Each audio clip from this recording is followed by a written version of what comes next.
Good evening. Welcome, everybody. Welcome to the Louis Centeno Show. I am your host, Louis Centeno, and it has been a crazy 48 hours. Crazy 48 hours. Zack Snyder Justice League is, for me, it was everything that I hoped for, everything that I wanted, everything that I thought it would be. And it blew my mind away. It really did. There's a lot of scenes in there, and if I get emotional right now, it's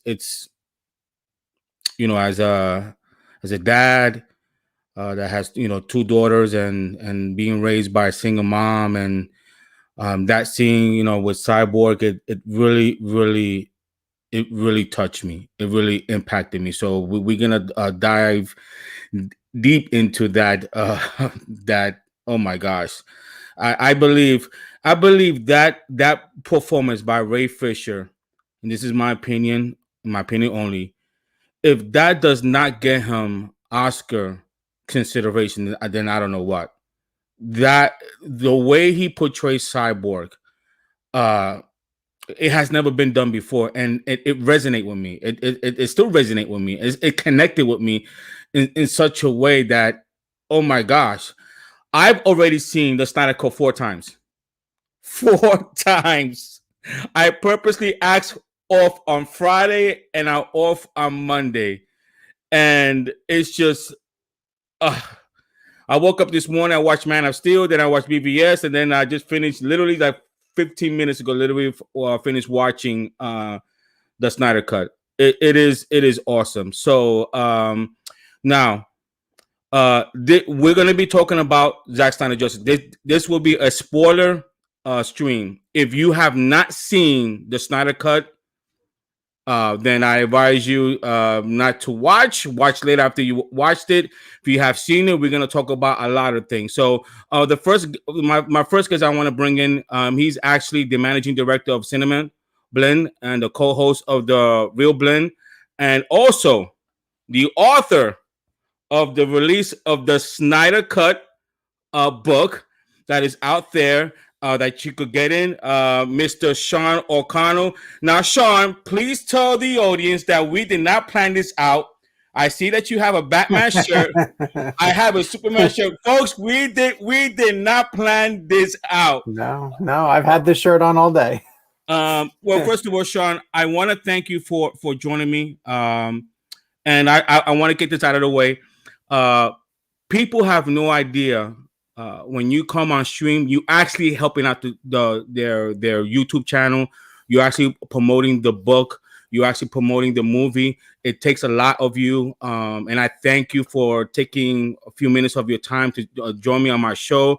I feel grateful. Like we booked this a long time ago. Didn't we book this like a long time ago? I've had this on the books for a while. Yes, I booked it as soon as I think it was when you sent a tweet and you said that you were willing to come on the stream to promote the Snyder Cut and also your book. Mm-hmm. I said, you know what? Let me get a hold of Sean O'Connell because I know your schedule is going to book up. So that's when I actually reached out to you. So I thank you so much. Of course. You didn't have to do this, and I appreciate it. And again, guys, you have no idea. It takes, from Sean's point of view, from Sean where he stands from, for him to come on my show, it actually helped my channel out. Obviously, he's doing it because he wants to promote his book, which I'm going to promote it, but also to talk about the movie. Yeah, now that we can. Yeah, that's what we're going to do it. So I'm going to bring in my second guest. You probably know her, Sean. Gracie. She does a lot of cosplay. Hi, Gracie. How you doing? Hi, how are you? And I'm going to bring in the Fandom. I personally consider her the Fandom Wonder Woman. Miss Liz Wonder. Miss Liz, how you doing? ¿Cómo está? Bien. How are you guys? Gracie, oh my gosh, finally meeting you, like, somehow. I mean, I always thought it would be at a Comic-Con, but here we are. And nice to meet you, Sean. I follow your work, and awesome that you're coming up with this book. I think everything that happened is going down in the history for sure. It has to be like in a university study or something. What was accomplished? Really? Right. It's amazing. Awesome. Sean, I want to start by because and a lot of fans, which I think is unjust, they tend to not believe that you was part of that. You didn't want Zack Snyder back in 2013, and then I saw that video, and I thought that was an honest take. You didn't tag Zack Snyder. It was just an honest take. Just like me, I didn't like Ben Affleck when he was cast as Batman, but he won me over. Why do you think fans always look to that video? Oh, because it's a hot headline. Like that headline is back when on Cinema Blend, we were always trying to get people to, dive into our articles and check out the videos. And so even when I saw that headline and it was like, Zack Snyder should not direct Justice League. And I was like, oh boy. You said that? Who said did. That? I said that. And I was a pretty I don't know any of this. So I'm like interested right now. But let me explain. That's a pretty fiery take. And I was like, I don't even really remember thinking that way. But I was like, let me go back and rewatch this video that the fans bring up all the time. And sure enough, it was me shooting a video where I said, this man is coming off of Man of Steel and Batman versus Superman back to back. The studio obviously scrutinized Batman versus Superman. He didn't even get to put out his Ultimate Edition. He's kind of been through the ringer. Maybe give him a break. Maybe let him rest and recharge. And at the point, Ben Affleck had just recently won Best Director for Argo. And I was like, you guys have a very talented director right there. Let Ben Affleck direct the Justice League film. And then Zack can come back around into the universe and, but just give him some time off. Like who wants to jump right into movie after movie after movie? So truthfully, the point of that video was really just like, let the guy rest. It wasn't in any way, shape or form like he's not qualified for it, but we went aggressive with our headline. And so, yeah, of course, the fan base that doesn't care for me is very happy to use that against me. Yeah, but if you watch it in context, I still think it was a pretty fair point. It was a fair point. There's a difference between a person giving an honest opinion. You didn't tag Zack Snyder personally. You just gave an honest opinion, sure. which I thought it was. I mean, from looking from your point of view, I could see how someone would think that the man is exhausted. I mean, so sure. I didn't find an issue with that. Now. I want to know a little bit about Liz and Gracie because you guys are well known for your cosplay. Why cosplay, and when did it first appear to your mind you want to do this? I want to start with Gracie. With me? Yes. I got started in cosplay about 3 years ago. Actually going to WonderCon for the first time. It's a convention here in LA. And I've always been into costumes, but it was like the once a year during Halloween time thing. And but I thought, it'd be cool to go in a cosplay to this convention. So I went as Mystique and caught the bug. I fell in love with it. I loved the feeling of it. I loved seeing all the other cosplayers. It was like a big costume party almost for like adults. It was really cool. And then I was like, what other cosplays can I do? And so just been doing it ever since. And you, Liz? Well, for me, it was, I feel like every cosplayer story starts with, I love Halloween, right? I feel like every time I talk to a cosplayer, we're like, we love Halloween. And then we figure out we can dress up every time. Yeah. And so it's the same thing. I didn't really know about cosplay. I happened to be in San Diego during Comic-Con, which is just the right place at the right time. And I was like, oh my God, I want to dress up. This is so cool. Everybody's having such a good time. Nobody's judging anybody. And it just felt good vibes overall. So when I saw BVS, I love BVS from the beginning. I saw Wonder Woman, and I was like, because my dad was like, oh my gosh, she looks so much like the actress girl. And I'm like, yeah, like we have physical resemblances, But then I saw her being such a badass, standing in front of Superman and Batman, who were always represented in the movies. Wonder Woman wasn't really, besides Linda Carter, that I know in the movies at all. And, it has history, it has elegance, but at the same time, she's such a badass. I, of course, went for that cosplay. I'm like, I need to do this, and I've always been like, I always like Zack Snyder's work, like with 300, the Legends, the Owl movies, a masterpiece. I, the animated cartoon. Mhm. So then that's the first cosplay I did, and it inspires me till this day. And yeah, that's how I started. That's awesome, awesome, Sean. I had Robert Meyer Burnett on my show last week, and one of the things that we were talking about, I'm 46 years old, and what this fandom has allowed me to do is to bring out the kid in me. Like 10, 15 years ago, if they would have saw somebody my age into comics, look at my background, they're gonna say, grow up already. But it's like you meet different people, that it's just it brings the kid out of you. So I want to know from you, obviously I know you like Marvel, and I know you like DC. What is it about the DC character that you could relate to, and you're not ashamed to show everybody the kid in you?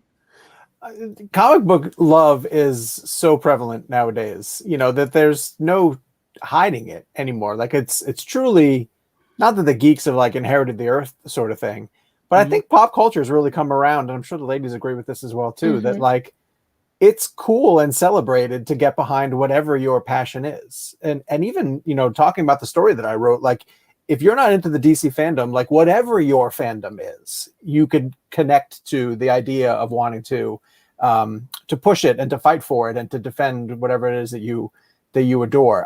I switch back and forth. I use both of the comic book apps, the Marvel Unlimited and the DC. It used to be Universe. I think it's called DC Infinite now. And every night when I go to bed, I read comics just because it's a way to sort of unwind. And I'll, depending on how I feel that day, is whatever one I'm going to sort of pull up. And sometimes I might want to read a couple of Nightwing books or a Batman detective comic. Sometimes I might be in the mood for some sort of Spider-Man or like an Asgardian adventure for Thor. It really just bases off of how you're feeling that day and where it's taking you. And the fact that both of the companies are so rich in mythology and such amazing characters and amazing stories that you can plug into.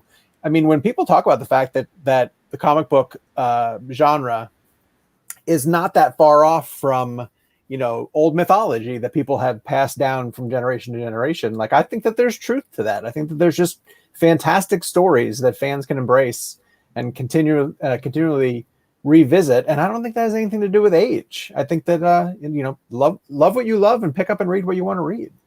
Well, say that to my kids, because they got they're 21 going on 22. The youngest was 19, 20, and I would say the last past 5-6 years, they really have seen like, Dad, I never knew. I mean, they knew Superman was my favorite, but they didn't see me doing this, and I just think it's so cool that we get to talk with the fandom out there that have the same passion as us. I mean, this idea probably was not. I mean, back in 2008 when The Dark Knight came out. I mean, I would have loved to have been at that time, doing YouTube shows and speaking with the fandom. So I believe that ever since Zack Snyder started the DCU, I shouldn't say that. It started really with Marvel, to be honest with you. And I like Marvel, but not as much as DC. But this allowed us to come together and just to talk about the characters. Now, Gracie, I always like to start. What's up, DC Talk? I always like to start with Man of Steel because to me, that's where everything started. When you first saw Man of Steel, what did you actually think of Man of Steel? Well, to be honest, the first time I saw it was actually in a screening before it was fully finished. So a lot of the CGI wasn't there or wasn't finished. So it was really hard to get a really good sense of like the finished product and how that was really going to look. So at first I didn't know how to feel about it. I could tell that it had potential to be good, but I was like, I don't know. And then by the time I saw the finished product, I was like, oh, okay.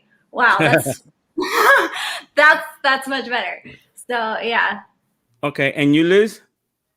I mean, I what I remember is emotions of like connecting in a way. I think Zack makes his Superman very human like, and it was just a different take of what I've seen before in a way. And I really enjoyed it. I really like Faora. I love how strong she is. And the whole story has so much emotion, so much action, and so much potential to let you thinking, you know, in the they're in the phantom zone, so could it come back, could something happen, like, and I really liked it. I really enjoyed the movie. I love Henry. I was like, wow, he's like a god. He reminded me so much of Reeves, and I was like, perfect casting for Superman. Talk about the perfect portrayal. The suit was beautiful. That first flight, you know, the score, the music, it's just it transports you into this world that I was like, this is so cool. Sean, why do you think the people that likes the Christopher Reeve Superman, not all, but a lot of them have a hard time accepting the Man of Steel? Because I have a couple of friends who always join the you know, my channel, and they just, for some reason, they have this idea that Superman's supposed to bring hope, which I'm like, well, Man of Steel does they do that, but why do you think some fans don't connect with that? There's a difference, I think, in the way that they're presented, in that the way that Christopher Reeves played Superman, he is pious and good from the get-go.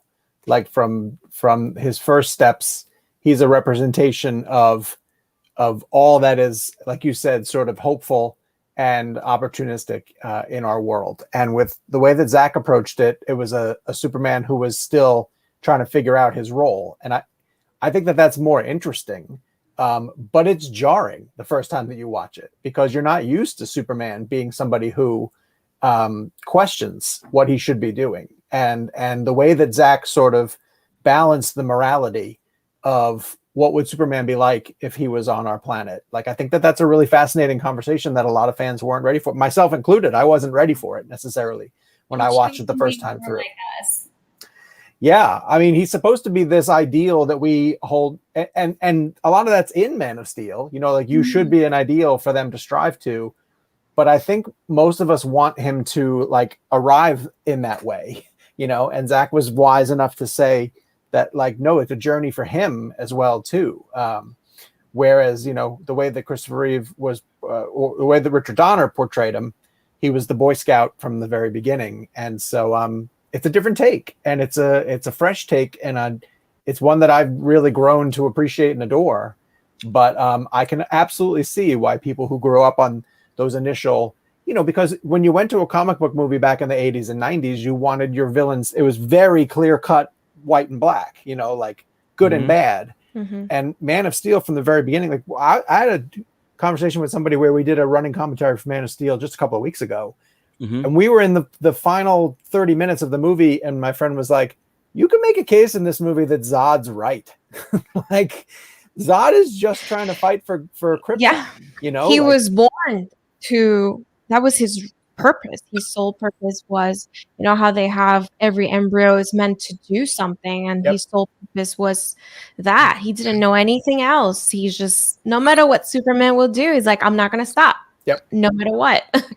You know, and he's literally shocked that Superman won't join him, you know, won't help him complete his mission. So correct. There's so many, you know, overtures and shades of gray in Man of Steel. And I think people who paid for a ticket, you know, off the bat weren't quite ready for that conversation. Now we're familiar with how Zack sort of approaches these movies and these characters. So I think we, even going into 4 hours of Justice League, you know, you were prepared for a lot more character development and nuance than what you normally get in a superhero film. It took me watching Man of Steel, I would say, about 2 or 3 times to really grasp, because sometimes, you know, Zack Snyder movie is real deep, so you really have to dive into it and really study, you know, the message. So it took me about 2 or 3 times to really understand. Like, when I first watched the scene where Jonathan Kent tells him, "Don't come save me," and I'm thinking, okay, wait a minute. If that's my dad, what would I do? Your instinct is save your dad, Of course, right? That's your instinct. But then you have to really pay attention to the movie, how Jonathan Kent is teaching his son, that he's teaching him the value, how to sacrifice himself. And from that point forward, when Jonathan Kent sacrificed himself for his son, I think right there you could see Clark Kent's trying to find himself. Like, wow, I'm learning all this. So it really, from that, it took me about 2 or 3 times, for me to understand that.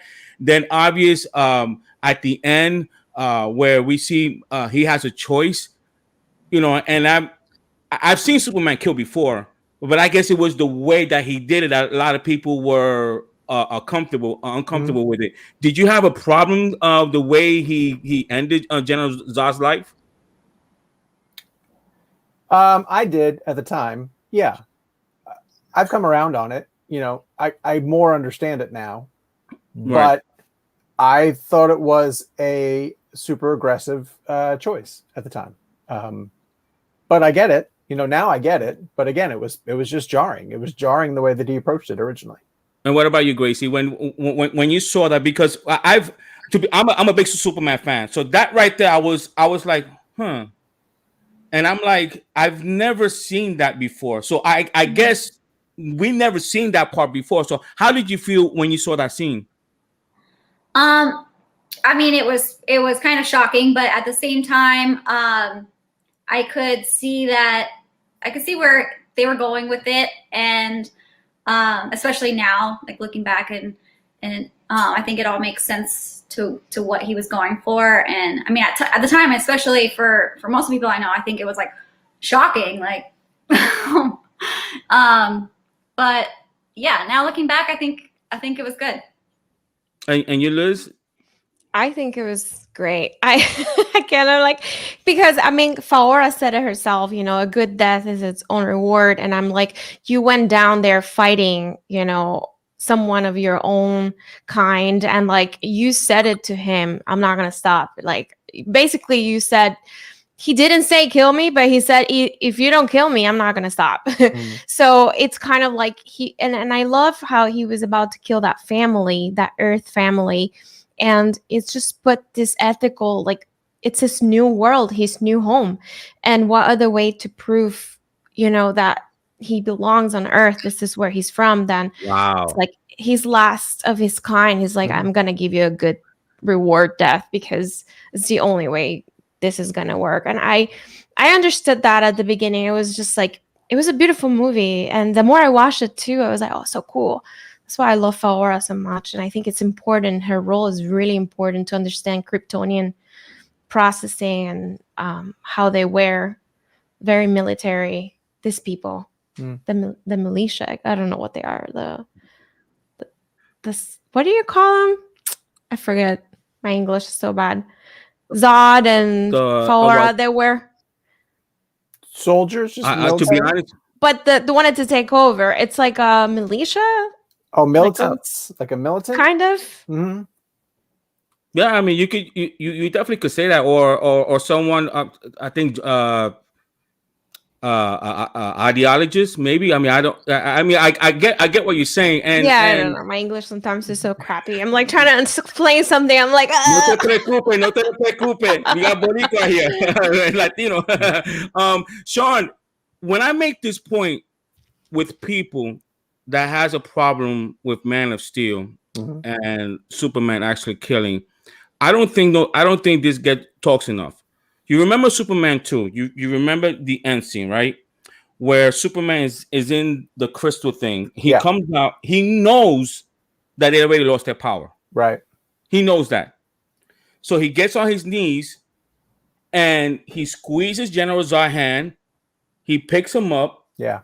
He gives him like a smirk and throw him across. And I'm saying to myself, wait a minute. People have a problem with Man of Steel, Superman killing, and General Zod is General Zod. I mean, he gave him an ultimatum, and then this Superman No, you're getting caught up in the fact that people are not really mad about that stuff. Like that's not accurate. Like they say that they're mad, but that's false outrage. It's like You when think they so? talk about, oh, I think 100%. You know, I Okay. think maybe in general they weren't in love with Zack's vision. You got to remember the first time that we watched Man of Steel, like we were watching Metropolis get decimated. Like I think the talking point coming out of Man of Steel was more about the amount of damage that was done Yeah. to the city. That's Yes, true too. Yes. there were Yes. people who were upset about the snapping Zod's neck, but really the discourse that spewed out of Man of Steel was the amount of destruction that took place at the end of, but then when people talk about how angry they are that Ben Affleck's Batman, uses a gun or kills people, and then you can go back and point to the numerous ways that Michael Keaton's Batman killed people. Like that's all Yeah. phony. I think that's all phony, and I think it's all hollow. And I think that That's a good point. it's people just looking for reasons to For be excuses. outraged. Yeah, they just want to be angry about stuff.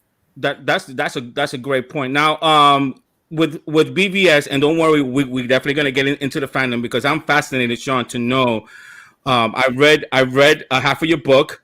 Thank you. So I find it very very interesting how you find out about the fandom. So we're gonna dive into that now with BVS. What were you expecting when you saw BVS? I've known a lot of people that tell me that, and this is my opinion only. I believe Warner Brothers put an unfair expectation on Zack Snyder. They wanted that man to make $1 billion movie with BVS, which I think is unfair because Avengers did $1 billion. And I'm saying to myself, Marvel's first two movies made it combined just over $800 million. And to ask Zack Snyder on his second movie to make $1 billion, I think that was an unfair expectation. Do you see where I'm coming from? Sean, do you see where I'm coming from? I see where you're coming from because it is only his second movie. You're right. However, it's a movie that had Batman and Superman on screen together for the first time. And they threw Wonder Woman into it also. So there was plenty of reason on the studio side to understand why there should be enough incentive in there for fans to show up and see it. Maybe you can make an argument because we have all heard fans over the years talk about the fact that the Ultimate Edition is so much better than the theater, the version that came to theaters. So had they had the confidence to release the better version of the movie, perhaps it would have crossed $1 billion. And this is one of those hypothetical, if we only knew years later, how could things have done better. But I totally understand why they anticipated that movie crossing $1 billion because of there was a lot of hype for Ben Affleck coming in as Batman. People really did want to see what that was going to be like. Gal Gadot looked amazing as Wonder Woman. I thought she was going to be a fantastic addition, and people wanted to see how that played out. So I can totally understand why they thought that it was going to do better than it did financially. But I think it's unfair to say, for the studio to decide that they pulled the plug on Zack's Justice League version just because of it, because the movie still made a lot of money. It just didn't make quite as much as they wanted it to. Correct. Gracie, what was your expectation when you saw not Man of Steel, but BVS? Were you expecting something different? Because that Sean is right. That BVS, Batman and Superman on the same screen has never been done before. Right. So I remember that I had my weekend plan. I had going to Universal Studio. I said, we're going to do this, we're going to do that. Then we're going to watch BVS. I had everything planned out. And then the week before when I saw the critics, what they were saying, it kind of like discouraged me. Did it discourage you in some way? I mean, I was still super stoked, super excited to see it. I know how much effort Zack and everyone who went into making that was putting into it. And so I was still excited. A lot of times I've really enjoyed movies that critics have shit all over, so I try not to let that discourage me too much. I'm like, I'm going to just still go in and see and make my own opinion about it and not let that, ring in my ear too much before I've had a chance to actually make my own opinion about it. But yeah, I mean, I could definitely see some of the complaints that I was hearing were valid. on that one. But again, that was one of those things where the studios, a lot of times, they have more say into, how those things get put together than Zack. So it's really hard to see that, like, he takes the brunt of a lot of the criticism when, it's maybe not fully his fault on how that all on the things that, he's getting criticized for. And Liz, I'm assuming you love BVS. To be honest, I was like, oh, it's a good movie. But then the more I watched, it's that movie that the more you watch it, the more you understand, the more you get in love. And it's funny, with the Snyder Cut out, I'm seeing so many people going back to watch BVS Ultimate Edition and loving it now. Because if you think about it, it's all one big movie. And starting with Man of Steel, there's always that middle movie that kind of sets the ground, and then you end up with an epic movie. So it's like introductory, then, setting up the characters. It was Dawn of Justice, right? So we're talking about setting up the room to create the Justice League that we saw now. And so it was that middle movie that's like a middle child type of thing, where a lot of people didn't really feel it, but then it has a lot of meaning and important things to the whole novel that is the 3 movies that he did. So at the beginning, I was like, oh, cool. I mean, I was so focused on Wonder Woman. I was like, this is so cool to see that. And Lex, I thought it was just interesting, the whole thing when the granny peach tea. I was like, oh my god, they're gonna blow up. I was just like very like, but yeah, it's that movie that's the middle child, that it grows on you so much when you understand the big picture. So I can see how some people had, they were like, it's cool, but he had a bigger vision for it, That's a great point. I just had a friend who DM'd me that told me, Sean, that when they saw the Justice League on Thursday, they actually saw BVS today, and they said they actually like it now because, like what you said, it's like a bridge. Now, Sean, why do you think there's so how do I want to word this? The disconnect between the critics and Zack Snyder. I've never seen a director receive so much hate. I mean, where does that stem from? Do you have an idea? I don't know necessarily. I've thought about it a lot recently, and I can't quite put my finger on what it is. He's a lightning rod. Without question, his films generate a ton of conversation, and there are a lot of critics who like to take swings at him. But what happens is his fan base is so passionate, that they'll respond essentially for him, kind of thing. There's a lot of filmmakers who put out movies, and the audiences don't react with that much passion. There's plenty of filmmakers who just sort of churn out movies, and people just accept them or move past them. Zack's, for whatever reason, man, they trigger conversation every single time they come out. I expect a ton of discourse for Army of the Dead too, whatever he ends up doing. But he also feeds it. I like the way that he feeds it. He interacts with people on social media. He's a little bit aggressive, in the face of his detractors. He's not going to back down necessarily, and it's fun to watch, and it's fun to see the critics deal with that kind of thing.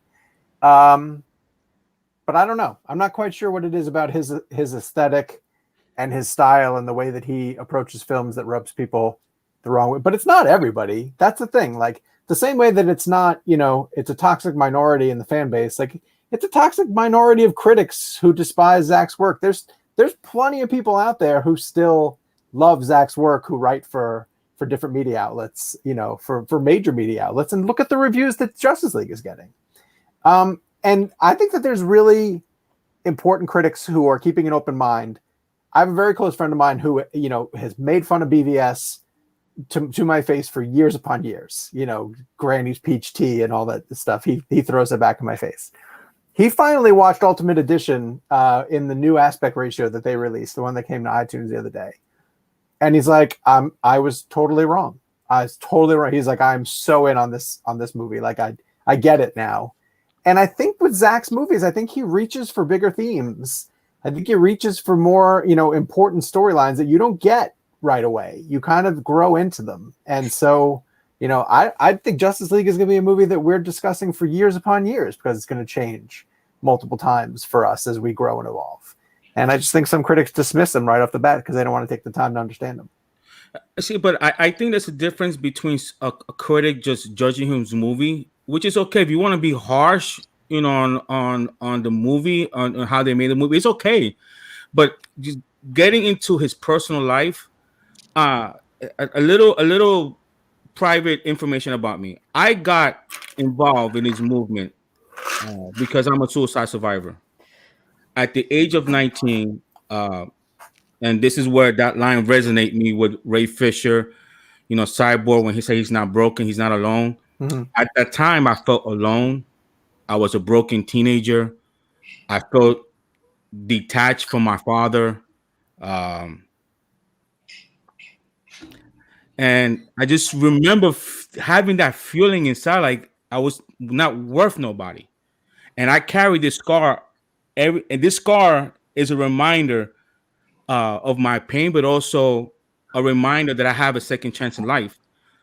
So when I saw that man endure what he endured, and your personal attack, and I've seen it on Sean, Gracie, Liz, one. I'm pretty sure you guys seen it.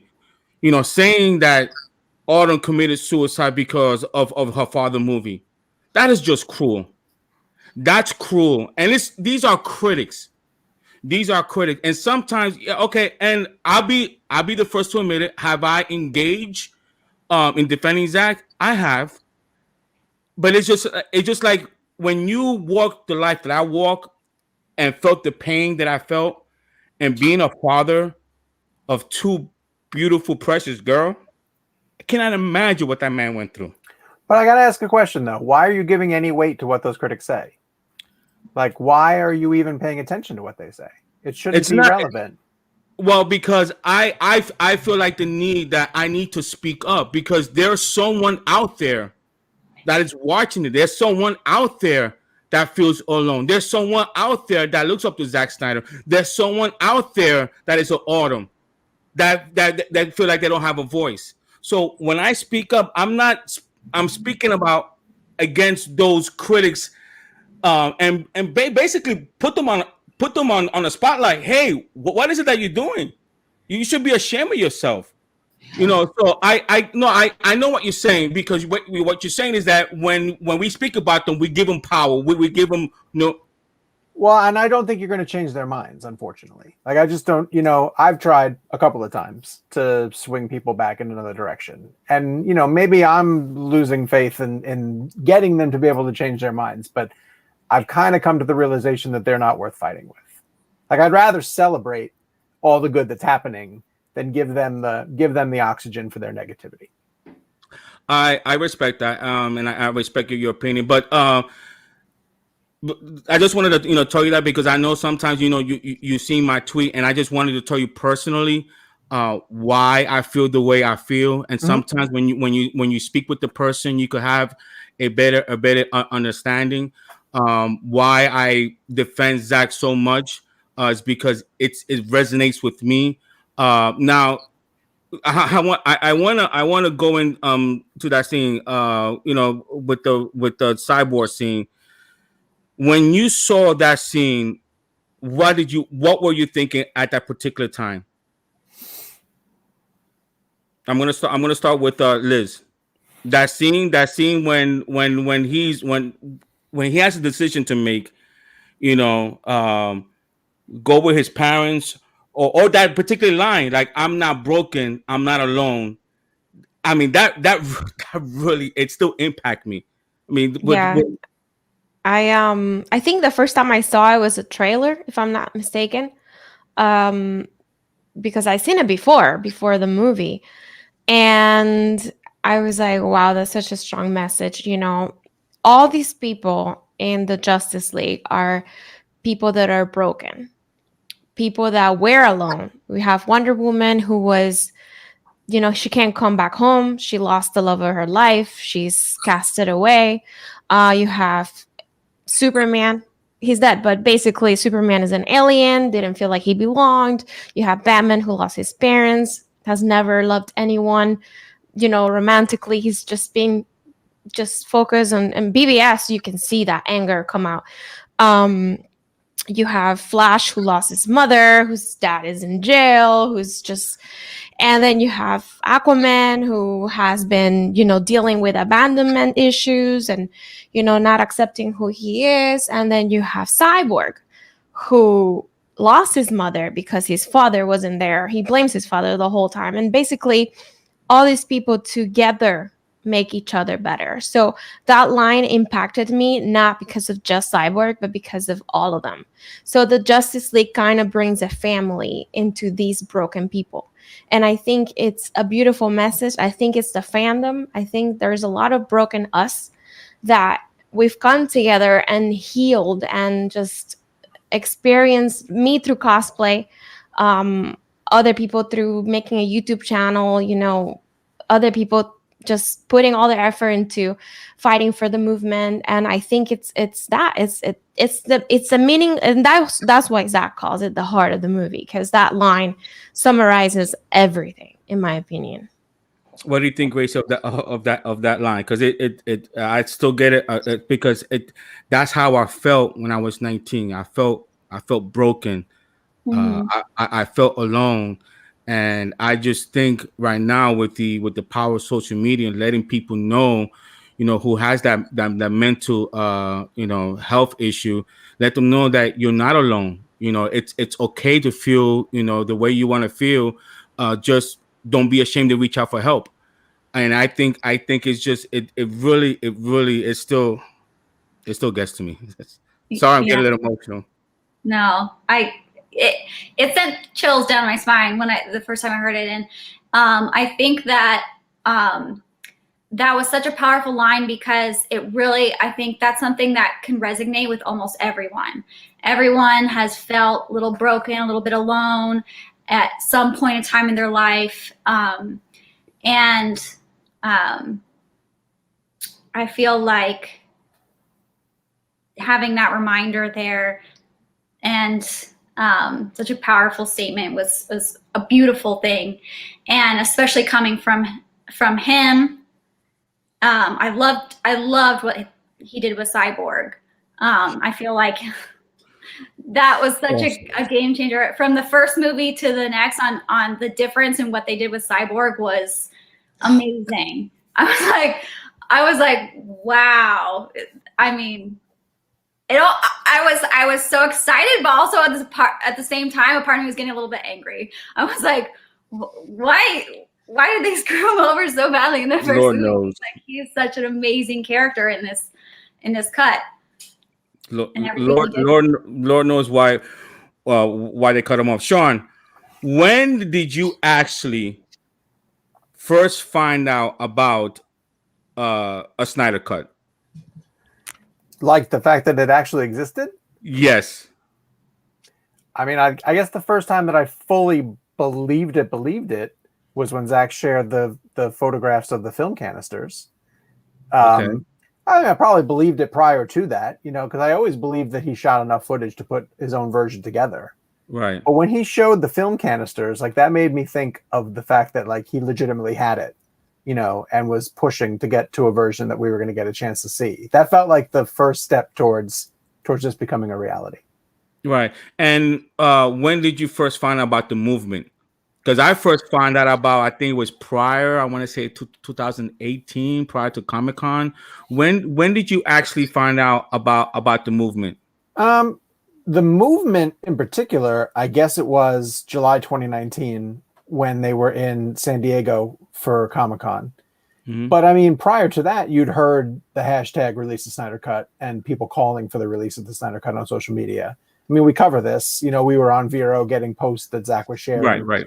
and writing up the images and the things that he was putting out there. So we knew that something was happening, but I didn't understand the extent of and the size of the movement until they did the Project Comic-Con in July 2019, and then the Times Square billboard in October of 2019. That's when I realized just how massive this group is. Okay, and Liz, when did you actually find out about the Snyder Cut movement?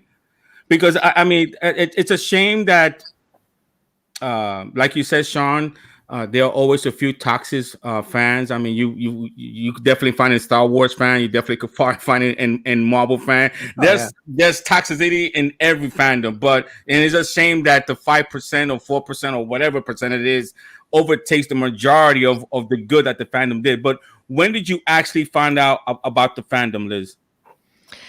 About the fandom itself, I think, well, the movie wasn't that great for knowing like what Zack did and does, and it was just weird, bad, like weird. I was like, what the heck did I just watch? Just Wonder Woman drinking.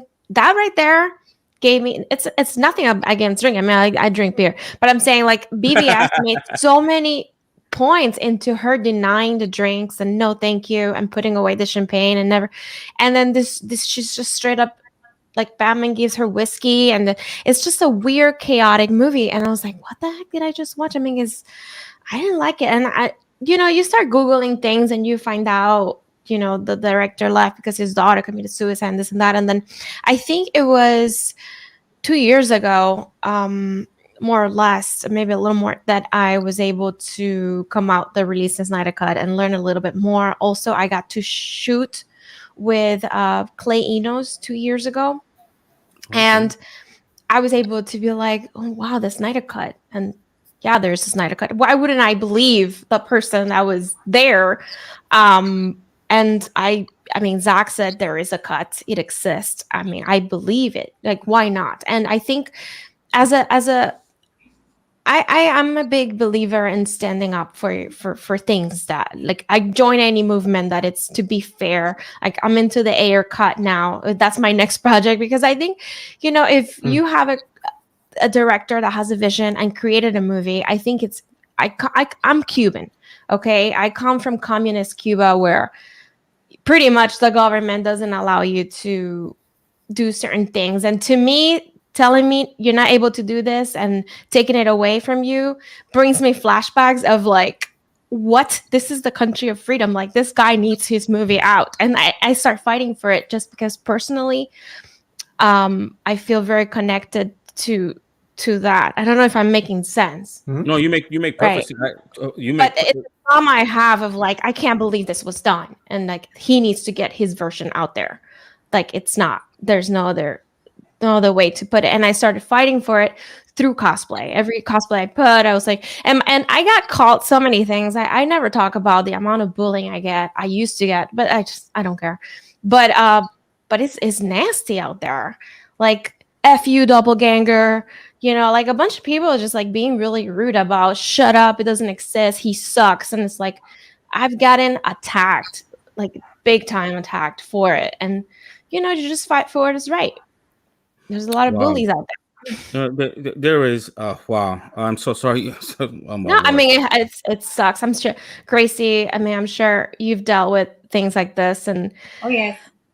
Yeah, like when you put yourself out there as kind of like you grow into cosplay, become kind of like somebody that people look into and things like that. So I try to keep my page very clean. I spend so many hours cleaning it, blocking, so that if I have a teenager or someone that follows my page doesn't see stuff like that. And it's a lot of work, it's a lot of hard work. And the movement managed to kind of bring that toxicity into my cosplay, and it's been hard. And I'm just glad it's over, because it's like people are actually like messaging me. I'm exhausted from replying like, hey, I thought I was wrong, I'm sorry. Like, and it's just, I've been dealing with that all week, and it's just draining. It's a lot. Yeah, it's a lot. It's draining, but it's beautiful. But it's just like I had to take a break from cosplay. I was going so hard, like every day, like this, and posting and posting. And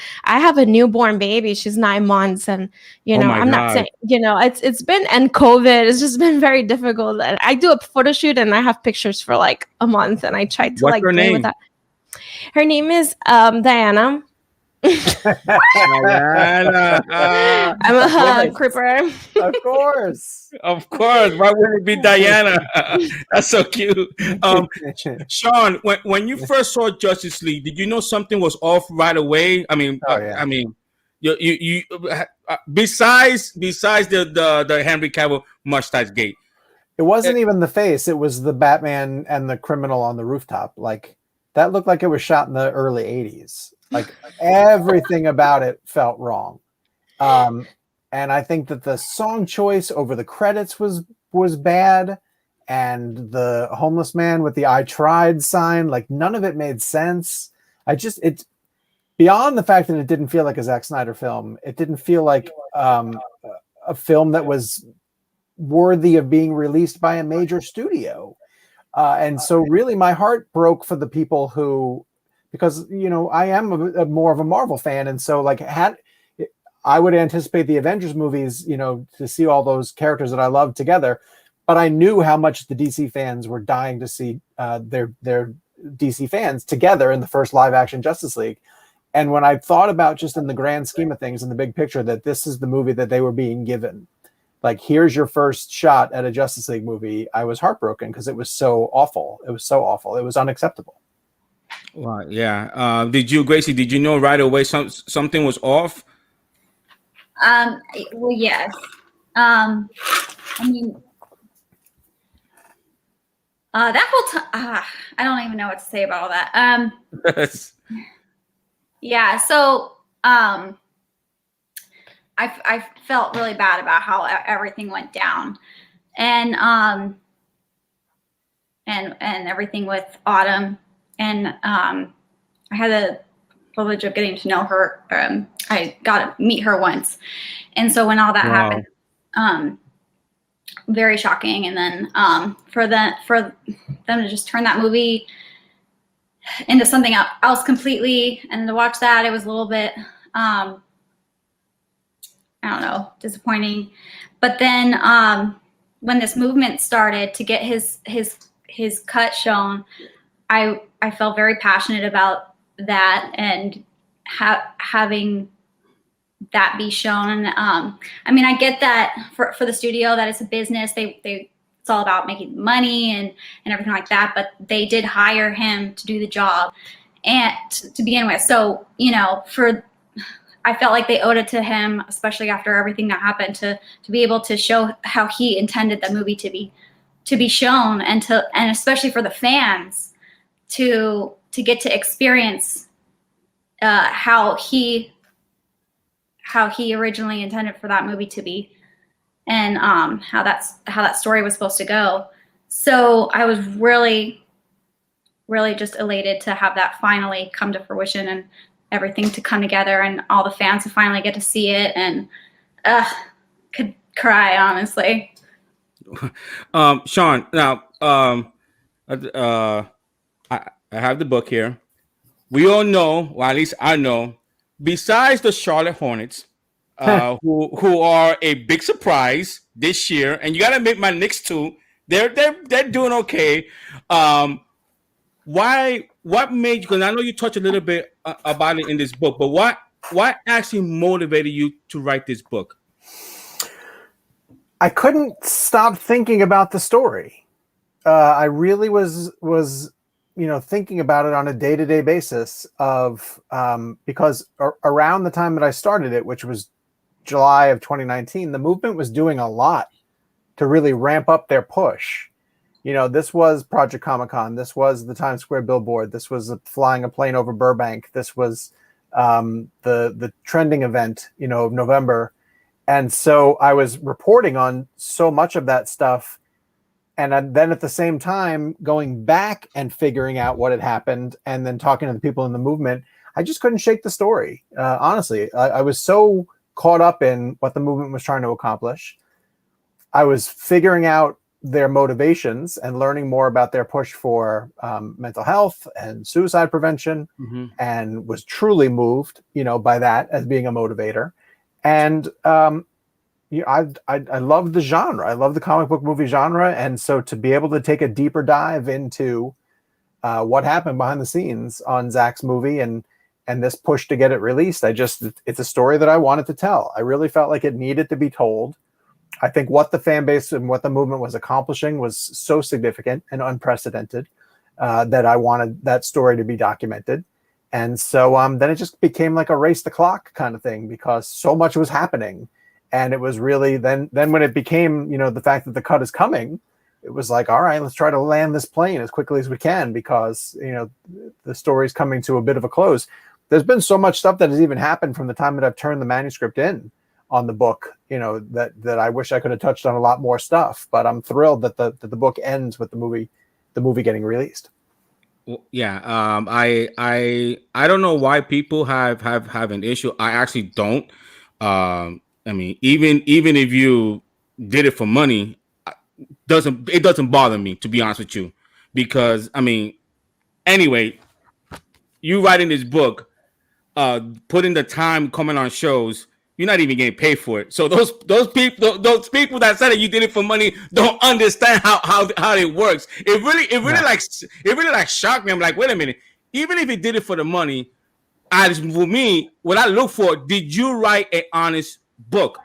That's what I look for. And so far when I'm reading, you did. I was gonna say, did I? Yeah, you did. Thank you. And for those people that think that you did it for the money, boy, man, they have no idea. I mean, really, they don't understand how the business work. I mean, you have to come on shows to promote a book, and Jesus, it really blows my mind. But I honestly, from what I read right now, everything on here is accurate, and as a person who was following the movement, that's all I can ask for. Did you write it accurately to the best of your ability? Because all you could do is interview people from their point of view, and then you have to determine. And that's another thing that people don't talk about. You talking to different fandoms, you have to determine. Okay, this is legit. This is not legit. Right. What do I put in the book? What do I not put in the book? There could be something that it could be inaccurate that you don't know. There could be something that's accurate that you left out. I mean, tell the fan how hard that is. Isn't that hard? It's really hard. Yeah. And I've been a journalist for 20 years, so I know how to do this, and I'm not trying to pat myself on the back or anything, but like, I know how to tell a story, and I know how to back up that story. So when that criticism is leveled, that it's leveled from people who just have no understanding of how this stuff gets put together, which is fine. I mean, that's okay. I'm not saying that they necessarily do it. It'd be like them turning around to these ladies and talking about the millions of dollars that they're making from cosplaying.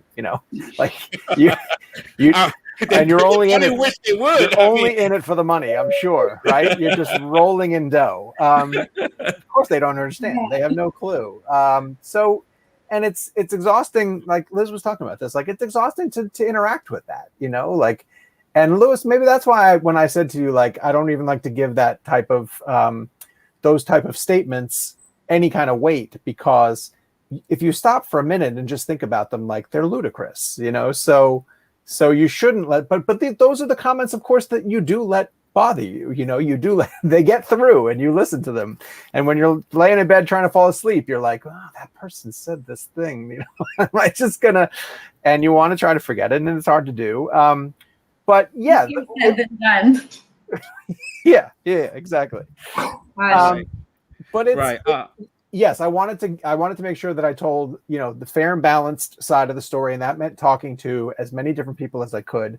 That's why, like, one of the criticism level at the book really early on was that, like, it ignored huge sections of the fan base. Like, that was the silliest comment I've ever heard, because I literally listened to every single person who would talk to me. And the idea that I sat down and thought, like, I'm not putting you in this book because I put everyone in the book. Everyone who talked to me about the fandom, I put in the book. Sure. But to me, that's an impossible task. It's like a basketball athlete signing autograph. He could sign 100 autographs, and if he missed one, they'll talk about the one that he missed. So in that situation, you are in no win situation. So really, I mean, you could not please everybody. So again, me as being a realistic person, a person that that sees the thing in the middle, all I look for was the information. Did you write it from your heart? Did you do the best? You definitely did that. Did you write it best according to the research that you did? And you did. I mean, that's all I can ask for. When I read a book, I want to know, is the person sincere and what's their motivation? And you could tell by if any fandom, if you have an open mind, if you read this book, you're gonna know that Sean he's trying his best to tell a story from our point of view, what he's finding out. And that's all that I could ask for. It's unfortunate that fans out there that things another way. But anyway, like you're right. It's easier said than done. You tell me, why we paying attention, but it's easier said than done. Well, I thank you for the kind words. Thank you, Louis. I really I listen. And I got friends that you disagree with, but I call it the way I sees it. And we could have a disagreement. Like right now, if the Knicks play the Hornets in the playoffs, I'm going to tell you that the Knicks is going to win. You're going to tell me that the Hornets is going to win. We're going to have a heated debate. But I mean, I miss the days that we could have a sincere sit-down talk, disagree, and walk out just being friends. I mean, I don't understand. It's okay to disagree. It's okay to have a hard debate. It's okay to have a hard debate, but walk out respecting each other and hearing each other out. Do you not agree? No, I think people can still do that. I think rational people and mature people can still do that. Yeah, the reason is the internet is just we're talking in person. I don't think anybody in person will tell me, the bad things they told me, because they'll get a slap in the face. Like that's it. They just hide behind fake profiles, writing the nastiest things, and they're dealing with a lot of insecurities and issues, and you don't know them, so you can't take it personally.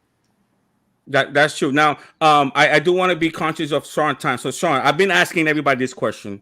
I don't think I ever heard it from you. And I'm going to ask all you three this question. It's a question that trended last year. They was trending by asking a question that Zack Snyder posed that finished with Larry Fong. Here's the question that I want to ask from you three guys. You ready? I'm going to start with you, Sean. Okay. Do you love pineapple on pizza? Oh, Jesus, no. No, it's awful. They should not go together. No. Okay, no. Another one. Gracie, do you like pineapple on pizza? Yes. Oh, no way! I know. Me too. But that's okay. I'm not gonna. I won't be mad at you, ladies. Attack. What about you, Liz? I love it. Huh? I love it. All right, so we leave it at 202. I when it comes to real pizza, because I'm from Brooklyn, New York, it's just a nice cheesy, maybe pepperoni pizza. I love pineapple. The only time I would eat pineapple on pizzas, my wife and two daughters, they love the Domino's pizza, the thin crust. You're making me hungry now. You live in New York and you order Domino's pizza? I don't live in New York. I live in Florida. I live in Florida. Right, I live in Florida. So there is a place that's called Best New York Pizza. I'm giving you guys a free promo. That it's totally like New York. But my family, when they order Domino's pizza, that's what they eat. And then when I eat it, they tell me, Dad, I thought you didn't like Domino's pizza. I thought you didn't like pizza, and I told them, well, this is not pizza. This is it's not. I don't consider that a pizza. Now, Sean, I do want to get your take. When you finally saw the movie, was it everything that you thought? Did certain things surprise you? I mean, what was going through your mind when you actually saw the movie? I had to watch it two times at least before I fully processed what I was watching. The first time you watch it through, you're just caught up in the fact that you're actually watching this. Yes. Like you can't really process what's happening, like it just blows your mind. What I'll say from our first time through is that I couldn't believe how quickly it was moving. I think the first time we paused it, we were 2 hours into it, and my wife and I both thought it was on for like 30 minutes because so much stuff is happening. And with every new scene, you're just like, oh my God, look at this. Oh my God, I can't believe we're getting to see this. And I really do love the chapter stops. I think the chapter stops are really good ways they build momentum, but they also give you a sense of like you feel like, oh my gosh, it's moving too fast. Like the story's going to, I want it to slow down a little bit. I love Flash. Flash is one of my favorite DC characters, and I just thought Ezra was treated so, like you guys were talking about Cyborg getting better treatment. Like I thought Ezra and Barry Allen got so much better treatment in this one than theatrical cut. Yeah. And it made my heart so happy just to see, to see the Irish scene put back. I thought the meat stick thing with the dogs was funny. All of it, like he just comes across better. And so I was so happy, and all of it. It blows my mind that it exists. But the minute it was over, 4 hours, the minute it was over, I immediately wanted to go back and rewatch it. Because I've sat through 90-minute movies that feel like they take a week to finish. And so it's amazing that this 4-hour cut just flies by. Yeah, the fact that it just came out a few days ago, and people have already watched it 4 or 5 times goes to show, and it's a 4-hour movie. Yeah. Right. People can sit through a 4-hour movie multiple times in a few days span. It's just, very telling. I mean, you say you watched it 4 times already? 4 Louis? times. 4 times. Yeah. I'm only 3. You only 3. Only 3. Matt, I'm about to bring you up, Matt. Sean, before you go, Yes, please tell everyone where they could catch you. And obviously, I know where to catch you, but I want you to tell the audience where they could catch you. Thank you for having me on your show, Louis. This is a pleasure. Ladies, it was so wonderful to spend time with you guys. I'm a big fan of both of you guys. Keep up your cosplay. You guys are amazing. Thank you. I'm on Cinema Blend on a daily basis. So just check out our stuff there. We do the Real Blend podcast. We're going to have Zack on Monday. We have a 30-minute deep dive into Justice League. He came by as a guest. So if you guys want to see Zack Snyder on that show, check it out on Monday. And then the book is available anywhere that you get books. Amazon, Barnes & Noble, all those different fun places. So once you've seen the movie, go check out the story of how it came to be. And thanks so much to the movement for all their support. Everyone's been so incredible. It makes me so happy that people like the book, that they think that it's a good companion piece to the movie. Because I put it out and I wasn't sure how it was going to go, and the driving narrative could have been, this book doesn't get it right at all. And so far the response seems to be really positive. So that makes me I'm thrilled. Yes, we need a part 2 book. Slow down. Calm down. Calm down. All right, Sean. All right. Thank you guys. For joining me, Sean. Appreciate it. All right. Hold on, ladies. Okay, so I'm gonna bring in Matt. Hey, Matt, what's up? How you doing, man? How you been? Hi, Liz, Gracie. Hi.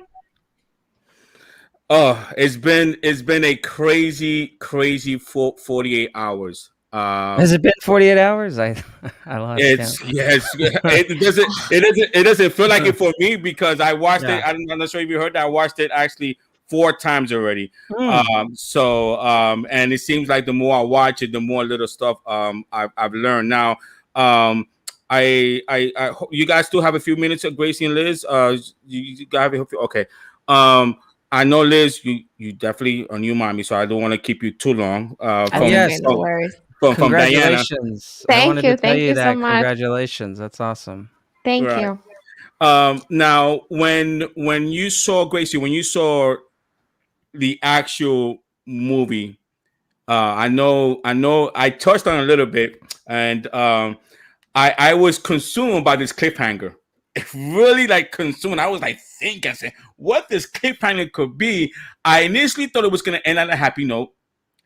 Then when Zack said cliffhanger, he said massive. I said, okay. Then I thought Lois Lane dying. But then I thought, wait a minute, they never shot that. So it can't be that. So I'm thinking in my mind, wait a minute. It has to be Wonder Woman and Aquaman dying. Because Zack said in a night mission that they're not there. And that was crazy. I mean, what was your prediction? I mean, what did you actually think that was the nightmare thing, Gracie? I'm sorry, the massive cliffhanger. I apologize. The massive cliffhanger. When he said that, because I know everybody was thinking, what was going through your mind? I felt like he's kind of heading in the direction of injustice. 100%. Yeah, that's where he's going with it, in my opinion. Yeah. You think so, Liz? You think Oh, that's 100. I mean, everything from Superman soldiers, from parallels. I mean, Lois Lane pregnant. This is straight up injustice story, and I love where it's heading. I think the world is ready for that. I think we know that from The Boys, from shows that are a little darker, and I think this setup like left to like, wow, what's gonna happen? And I think people were able to see those images of death, Wonder Woman, and not freak out as much of if that would have been shown, you know, back in 2013 or something like that. Like people weren't ready for that. Matt, did you kind of knew what the massive cliffhanger was, or did you, if you didn't know what was going through your mind, what did you actually was thinking as far as what could the massive cliffhanger be? No, that's a good question. I didn't know what Zack was shooting. We only knew that it was a nightmare sequence, but it wasn't. I didn't expect what we saw, to be honest. When I saw it, like when I saw the cliffhangers throughout the movie, and then you get to the final part of the movie and you watch that last cliffhanger, I kid you not, I watched it with a few friends. I invited a few friends over to watch the premiere, and they literally just stopped talking and was like, so there's a second one, right? And I was like, it's one of those cliffhangers for me that leaves you kind of wanting and grasping more, but at the same end, you kind of, I think the biggest, smartest thing Zack's ever done is he let people know what he wanted to do, because now we know that that's not what he's going to do. So, you know, if he does move forward, with the story, I think it is going to go in that direction. It's definitely injustice inspired all over it. But what's great about it, it's inspired by so many different elements, like Blade Runner's in there. Mad Max is in there. There's so many different elements in that nightmare sequence that, and I love how he shot it on a 50 mil. Like he shot that whole dynamic on a close 50 prime, just in your face. And it's so intense. The boy wonder comment back to, I just love that, just that line. Like, why do you send a boy wonder to do a man's job? And it's like, wow, that just stabs you in the heart. So, tell me what you guys, and I want to start with you, Liz, because you know, again, I consider you, you know, our Wonder Woman. Do you? I do. I mean, because you look exactly like her. I mean, but. Wow. In cosplay. No. Come on, girl. I mean, well, in my eyes. But anyway, do you see a Diana Bruce romance growing? That little hand touch. I think it was so nice of Zack to drop some Wonder Bat. Like since Baby Ass, there was always that chemistry going on, and I think it's great. I'm a huge fan of the animated series with Susan. And there was always that little Wonder Bat tension. And I think he captured that really good without getting to a point where it was, disrespectful or anything like that. But I love that. I don't see a romance happening yet, to be honest, or in any of his movies. I see a lot of respect for each other and a lot of leaving it open. But I don't think he will actually make them a couple. Me personally. I don't know. Can I make my case? Sure. Can I make my case? Okay, so we see Diana. She's telling Victor that she lost someone she loved, and she's starting now to open that back up. And if you look the way they look at each other, Diana's always there encouraging Bruce. That scene where Bruce says that about Flash was here, Diana was right there, and then when they get off that ship, they look at each. I just feel like, man, could it be that they're growing because I think that would be kind of awesome. I mean, I would love it. I mean, Bruce Wayne, Wonder Bad right here. I mean, do you see where I'm coming from? Great. Did you get my picture, by the way? Did you see that picture? Yeah. Was that a baby basket or what? No. You don't think it was a baby? Okay. Baby basket. Huh? I think. Well, okay. We'll see. Was that a baby basket? I mean, there was a pregnancy test. I think that's more telling than the I think so. Basket. Oh, Matt, what I send them a picture of the ending scene where Bruce Wayne, he buys the house and they're moving in Yeah. from Justice League. And if you compare Justice League to Justice League, that looks like a baby basket to me. Does it look like a baby basket to you? um I'm looking at it right now. It's out. I mean, yeah, I mean it would. I mean, he does say congratulations. So, I mean, there's a pregnancy. Zack kind of confirmed that she was the time span. I think he said in the screener when the watch party was, I think it's a few months from BVS to Justice League. So the Suicide Squad portion is like a month in to what happened, and then it's a month after. So, I mean, she could be pregnant. I mean, congratulations. I think she is. Yeah. She is. She totally Well, is. the ladies, I think the ladies will know what us guys, we're gullible like that. I say it's a baby. I say it's a baby basket. I throw a baby on my back and we're ready to go. Put in a backpack. We're good to go. You don't really like carry babies around in baskets. All right, I'm gonna put everyone on the spot. Name me your 5 most memorable lines or scene in Zack Snyder Justice League. I'm gonna start with you, Gracie. Okay. Oh, okay. So, the first thing right off that really just got me like was the Amazons. That whole Amazonian sequence was fire to me. And their line of show them your fear. Oh, we have no fear. That was really cool. That was awesome. That was awesome. I really like the Batman and Joker scene at the end. Mm-hmm. And I mean, I wasn't sold on that Joker, to be honest, before, but I think that started to change my mind. I really like that scene and that interaction between them, and just the lighting, and I just love his style and how he like lights things, and just the style was so cool. And yeah, that's it. No more. You gave me 3. Yeah, you're gonna retire that 3. I mean, I could go on all day, but I don't want to take up all the time. And I'm sure everyone else wants to say the same things. Liz, what were your 5? Because I have 5. What were your? And I definitely want to find from Matt. What were your 5 most memorable? Oh my gosh! Line. And I know there's so many. It's a 4-hour movie. I know there's so many, but try to name your the ones that I can remember. Yeah. So the first one that I had to pause, that I was like hysterical, was when the opening scene of the wave of Superman screaming, when they put Bruce and I saw the little eye wet, I was like, oh my gosh, hold on. Because he's crying, and like to see Batman crying, that's so impactful for me. I was like, this movie is heading towards an emotional roller coaster. So that for me was huge.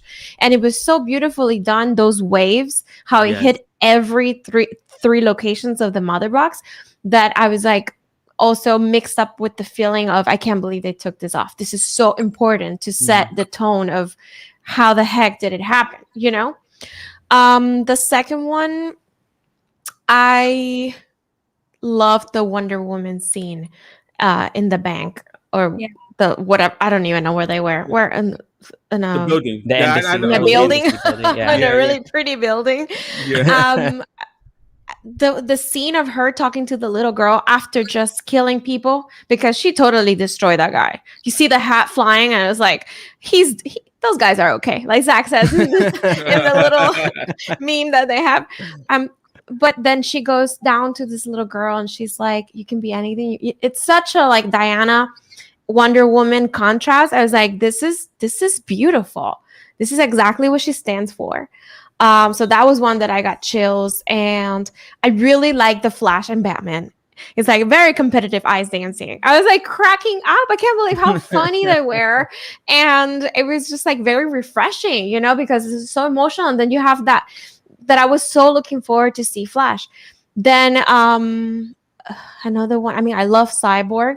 He's when he helped the poor mom, the single mom, I think that was really beautiful, because he kind of hacked in the school system to help someone with the grades. And I thought it was so cool that he hacked the bank to like help somebody also with the house situation. So I was like, this is so nice that, you know, he's choosing that path of helping with this new power. He's doing the same as he would have done without the power. So I think that was very special for me. And the Flash, obviously, Flashpoint.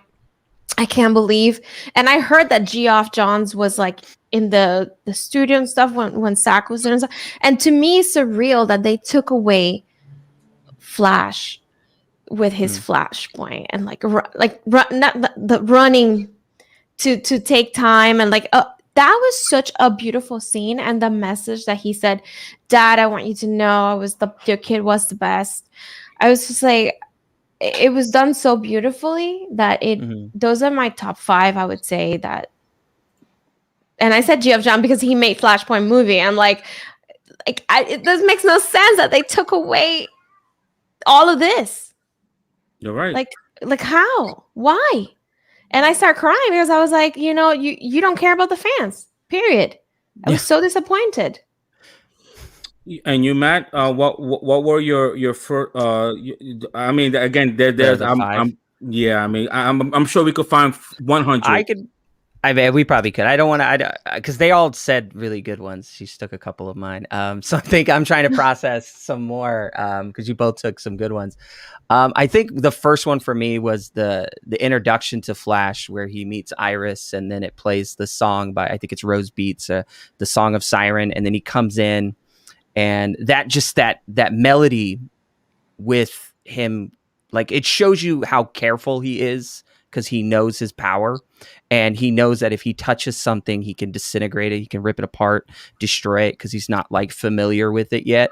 And like, it shows how much he cares by touching her so gently down and guiding her. I thought like, this is such a beautiful, beautiful melody with a beautiful scene. Like, it sets up the Flash so well. And then he goes right back to his anxious, ways because he can't stop. He reminds me of a kid with ADHD who just wants to go, go, go.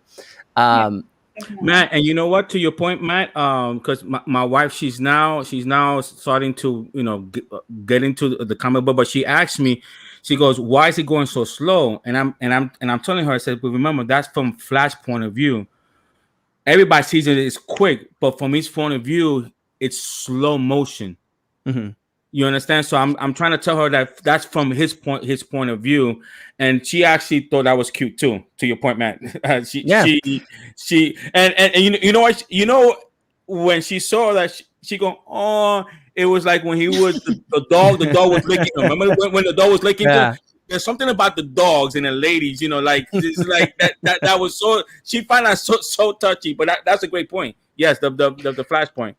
It's great when he goes into the Speed Force and you see it all kind of work around it. And I think the second one for me was, I think it's the scene with Cyborg, and it's right at the end, and it's with the mother boxes, and you see them with his family. You see Karen there, you see Joe there, and you see Ray, and they're all standing there looking at Cyborg. And it's a great scene because he turns around, and I think the line was like, "I'm not broken, I'm not alone." So he's kind of, in a way, internalizingly fixing himself, because to him, the biggest struggle was himself, like trying to overcome his own internal fears of losing his family, and now trying to fight with himself. And I think solely the difference between Justice League and this one was in the other one, they showed Batman on a suicide mission.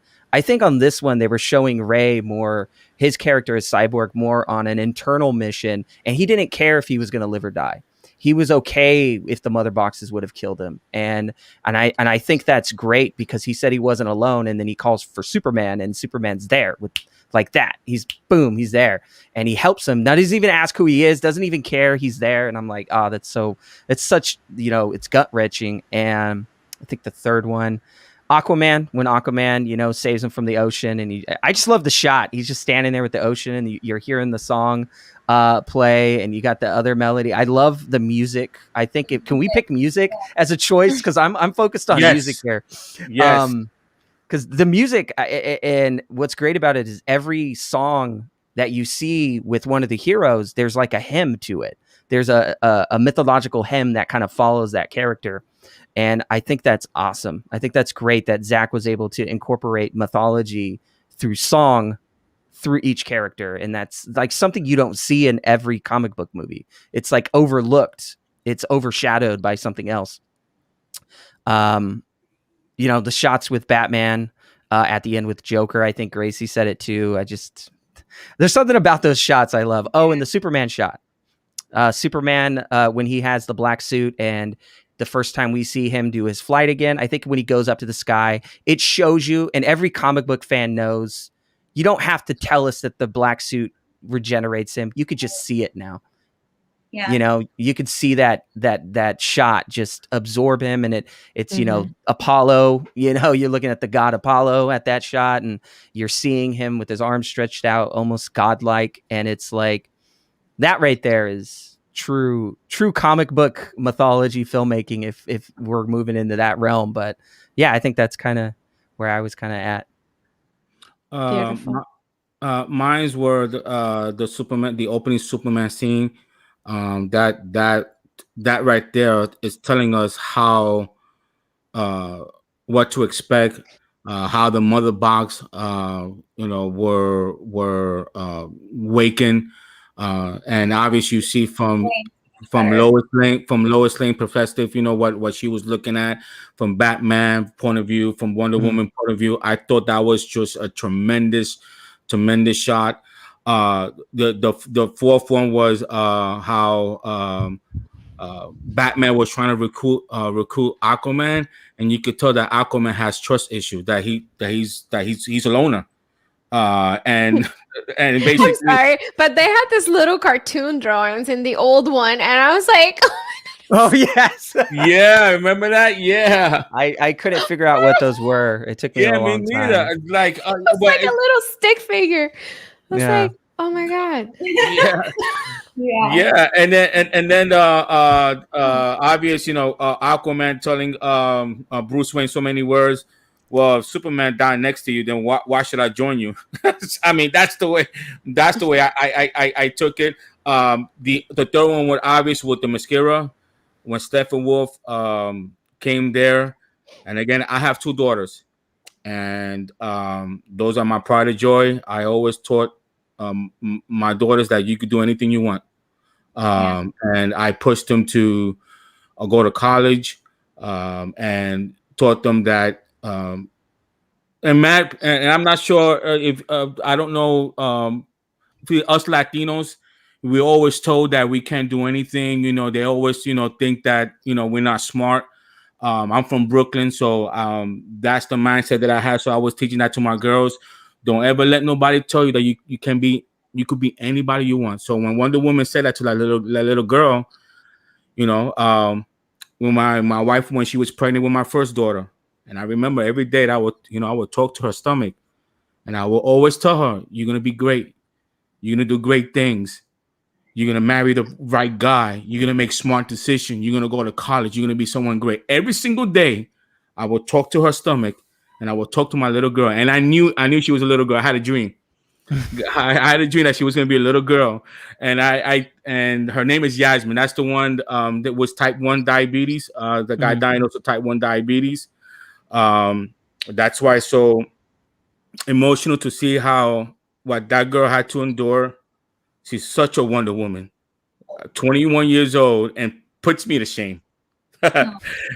She's so strong, you know, and she's still in college. And instead of her grades going down, we all got, I'm not sure if you guys noticed, all of us, all my family, we all got COVID last year. Yeah. Oh. So she was type 1. She got COVID. And instead of her grades suffering, her grades went up. I've never seen that girl so determined. And she's like, it really, I'm so, I don't know what I've done to have a daughter. Excuse me. So that line really, that line really, you know, it reminds me of me encouraging, you know, my kids, you know, even my youngest daughter, you know, when she did her mistake, you know, she wrote me, I still have the letter. Dad, thank you for being a leader that you are. I took the blame, and I told the teacher it's not her fault, it's my fault. And she turned it around. She graduated. She's in college right now. She's going to be a midwife. So it's just that scene, that Wonder Woman scene, that the mysterious scene when Steppenwolf says, you know, I'm going to bring in your fear. And she turns around. She says, show them no fear. And all the lady says, we have no fear. So it just, yeah. So it really resonated with me, you know, being a dad. The second one, obvious, Matt, you caught this late, was Cyborg. That story really is just, if Ray Fisher is not nominated for an Oscar on that performance, then I don't know what. How about his football scene too? I'm sorry. Well, that was cool. That was cool that like his teammates trusted him with that goal. Like he tried to give the ball to somebody and the guy didn't even I watch football, but I'm not like an expert, but I thought that he wanted to give it to away, right? And the other guy didn't grab it, or am I wrong? I think it's a trick play. He looked confused. He looked like okay, and then you see him running over people and he made that goal. So I think it was really cool. Liz, I think that's a Eli. Yeah, I was gonna say that's a question for Eli. Eli did that scene. Oh, he did. Okay, Liz, and to your point, Aquaman. Remember, he had trust issue, and he trusted Cyborg. To your point, remember that in the movie, you know, everybody had trust issue. Wonder Woman said he's an Atlantean. I don't think we should trust him. Yeah, you know, like everybody was like, but then they came together. You know, it's one of the things. I think there's two parts that people is not talking about most that again resonate with me with Cyborg because you know we look at him as a machine, but the first one obvious the single mom. I was raised by, you know, my dad was there for the first 15 years of my life. And then after that, he went somewhere else. And I saw how my mother, she raised 5 boys in New York. 5 boys in New York. And I knew the story was going to hit me hard because I lost my mother 16 years ago. So I was looking forward towards the interaction between Karen Bryson and Ray Fisher. And only a mom, there's something about the mother, it's something when he looks and he see his mom cheering. There's something about a mom, the love of a mother. But when it comes to a male, we need that male figure in our life. And we saw Victor was looking for in his dad. He couldn't find his dad, and he grew up resentful. That's how I felt. I grew up resentful because I feel like you should have done this more. You should have been there in my life. Maybe the certain decision that I made in my life, if I had someone to guide me, I wouldn't have made it. So it really, really, really hit me. And then the last part where we see the dad, you know, about to sacrifice himself, and Victor, you know, like he's still like, you're my dad. Don't do it. It's like it really that really got me. It just like really got me. It's this. You guys could tell I knew it already before. I was already tweeting it out even to Karen Bryson and Ray Fisher. I was telling her, I bet you that their interaction was gonna get me, and it got me. It really got me. I'm not sure if you guys, you know, are, you know, were raised by a single mom, but it really got me. So it shows that at the end, you saw Cyborg forgave his father. When he put that tape, he actually forgave his father, and I don't think nobody's talking about that. The power of forgiveness, how this man forgave his dad for not being there, and he moved on. So there's a powerful message in there. I mean, do you guys? I mean, do you guys see, you know, where I'm coming from? Mm-hmm. Yeah. Yeah, definitely. Sorry for getting a little emotional. It's been 3.5 years that we've been, you know, like I said a couple of weeks ago, you know, sometimes we fall among one another, and you know, you guys don't notice. Even me and Matt, we had a disagreement. Look, he's here talking about. Matt is like, which one? He knows. But hey, listen, but if. It's okay. I mean, it's okay. You know, like I was saying in the beginning, it's okay to disagree as long as, you know, you sit down and you listen to, to each other. So anyway, I don't want to keep you ladies long. I'm gonna keep Matt. But before we go on, Gracie and Liz, do you think we're gonna get the Injustice? Yes or no? I think so. I think there's a good chance. Do you think there's a good chance? I think there's a good chance. Do you know something that I don't know? A lot of it hinged on how this was going to do, and obviously it's doing great. So I think there's a good chance. Gracie, please tell everybody where they could find you, because I went to your Instagram and Liz, you guys do some awesome cosplay. I mean, it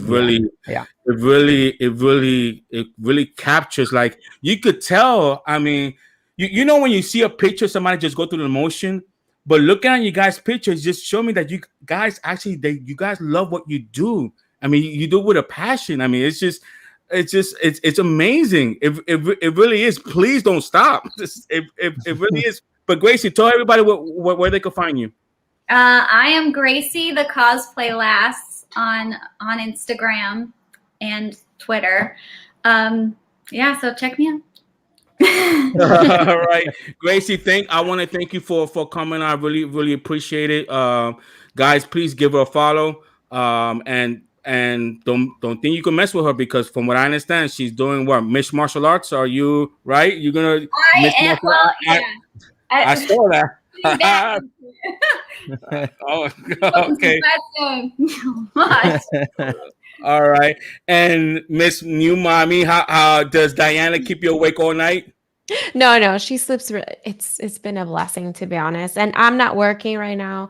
So it's fun, the whole day full of activities, and then she takes a nap, and then I'm on my phone when she's playing, or so it's just been really nice. I'm planning on keeping it that way for the next year or 2 years. She's really good. Okay. Thank God. Yeah, because Jasmine, my first daughter, she let me sleep during the night, and then Janellis, Gabby, the second one, she didn't let me and mommy sleep. She wanted to let the whole world know nobody is sleeping here. I'm keeping everybody awake. I said she didn't sleep in the night. She slept during the day. So I'm glad everything is working out. Guys, please give them a follow. Please support them. And we definitely want to support our ladies. I think the ladies don't get enough credit as far as being involved in the movement. You ladies was just as important as the guys. So I thank you for your hard work. Thank you so much. We wouldn't be here without you ladies. It's like Mara and Wonder Woman. It's so funny. Somebody's commenting, Andy. And thank you for everybody in the chat for being so sweet. You got Liz Wonder. I'm gonna start calling you Mara now. Look at that. Somebody said that. One of my next cosplays. Oh, really? Yeah. Decided I'm gonna start working on that. So. Oh, look at that. So now I'm gotta do a team up some point. Yes, definitely. If you send me like a raw image, like a file, we can get somebody to edit us together, at least for now, until we meet in person. Let's make it happen. Ladies and gentlemen, we have our Wonder Woman, and now we officially have our Mara, Gracie. We have them both. You know what? Who made that statement? Who made that statement? Andy, you should get a cookie, Andy. You go grab yourself a cookie. My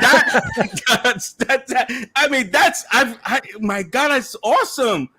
Wow. Basically, you got me excited. When you planning to do one?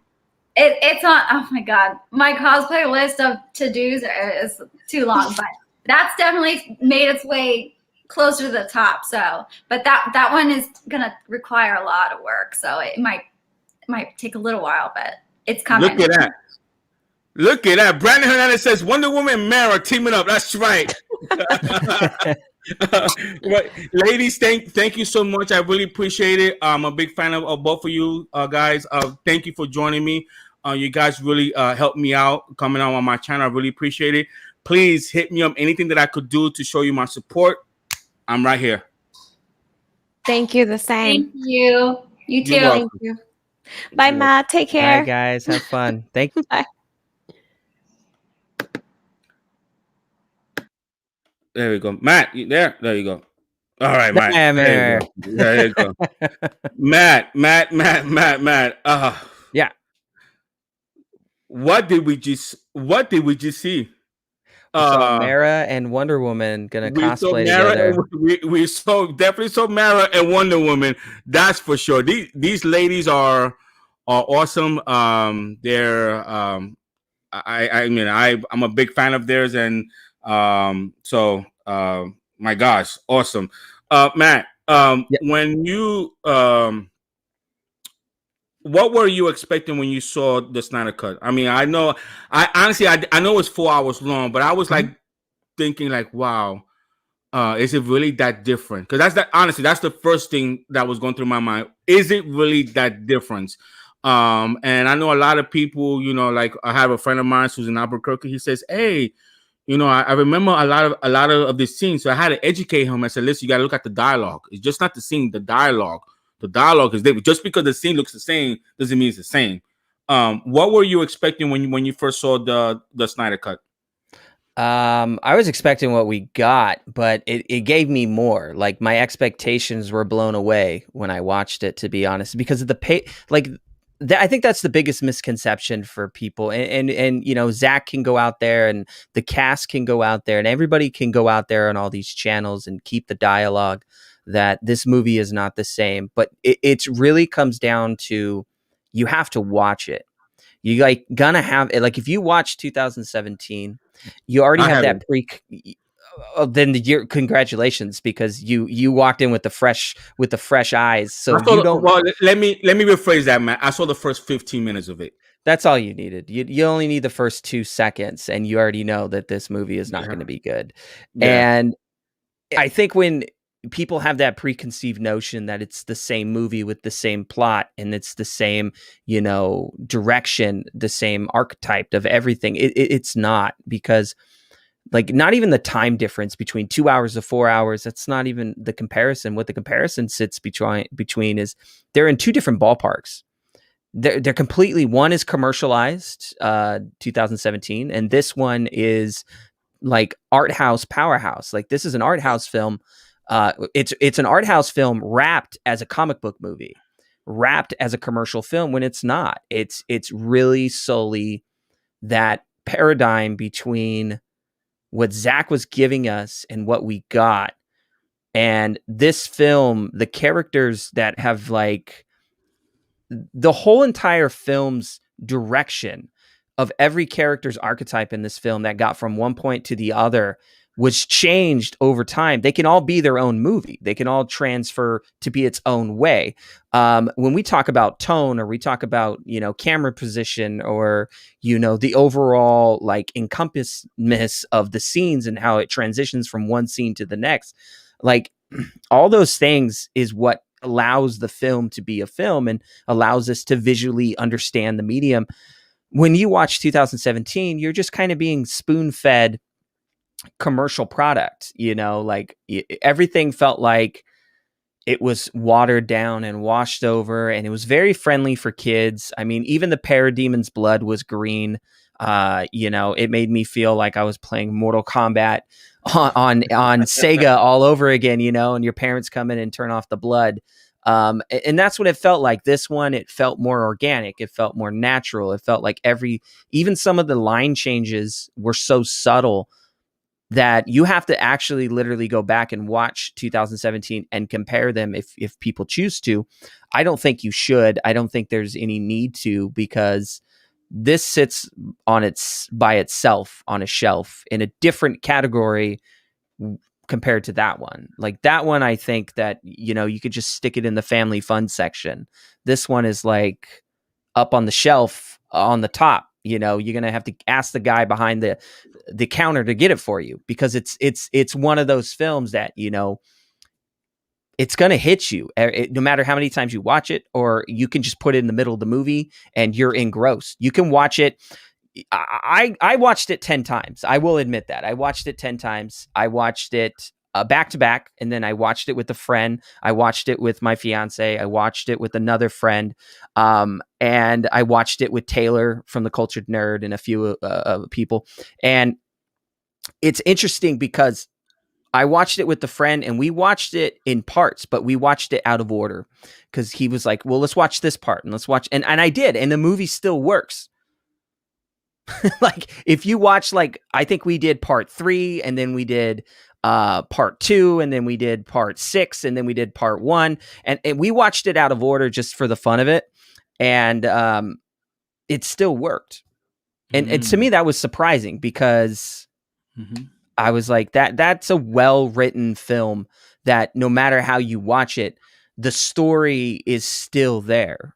The story doesn't change. It's forever encompassed throughout the way that this film kind of utilizes the work of camera work, of script and dialogue, of blocking, of pretty much every element, even the music. Like I said, the music is gorgeous. Oh gosh, and it works. So yeah, it blew my expectations away. And I'm waiting for Justice. I think they just announced that Justice is Gray is coming, the black and white, and that's my muse right there. That's like my like my cherry on top. Is it gonna come on DVD? How many is it gonna? I think it's gonna be HBO Max. They're just gonna add it to the settings. I think you scroll down and you can switch it to black and white. Did Zack say the gray edition is gonna be more like a movie, no chapters or anything like that? Did he say that or no? Oh, I don't know. Maybe he did. I don't know. Yeah. Okay. I wanna because there's a lot of people that can you explain to the audience, because I always tell people when it comes to scooping, not everybody's always gonna be right. I'm not sure. Are you a big sports fan? Do you like basketball? I'm not a basketball fan. I'm a baseball fan. Baseball. So, yeah. Okay. You in California, right? Yeah. Okay. Are you a Dodgers fan? No, opposite. The opposite. So Giants. Okay. Yeah. You remember a couple of years ago, everybody said that Bryce Harper was going to the Dodgers. Remember that? Oh yeah. I remember. Okay. It was a big thing. Right. Okay. Now every newscaster, we thought he was coming to the Giants. Like I was like, let's put money on this. Okay. We'll take him. Okay, but the consensus was that he was going to the Dodgers. Am I right? Am I wrong? No. Yeah. You're right. Right. Almost everybody had him going to the Dodgers, and he wound up in Philly. Mm-hmm. Same thing in basketball. Everybody had Kevin Durant going to the Knicks. He wound up in Brooklyn. So when I try to tell people about, and again, I'm new at this. You're more connected. Explain to them how you can receive one information today, and next week it changed. Can you explain to the audience how difficult it is when it comes to scooping? Well, I mean, I could give you someone's perspective. I'm not a scooper.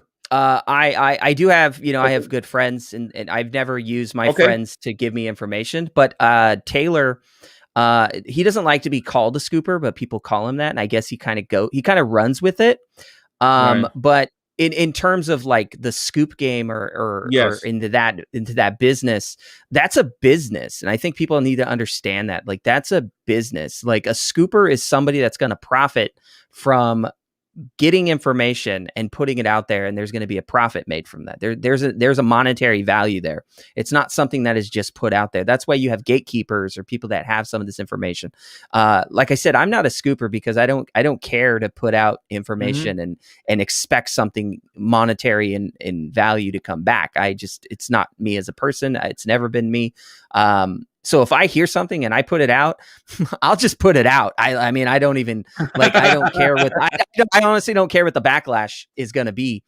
And I've had people come back and forth with me like, you're wrong, or, you're an idiot. You don't know what you're talking about. And I'm just sitting here like, half the times I'm just laughing, or I'm just like, that's great. Like, there's nothing I get out of it. I just put it out there because I think people should know that this is a talk, that this was a thing. And it is out there. I mean, there's a lot of those that go out. But you're right. You can say one thing today and it can change tomorrow. But that's just how the film business works. I mean, I worked in film for 13 years, and I mean, we would get a job on Monday and be gone by Tuesday.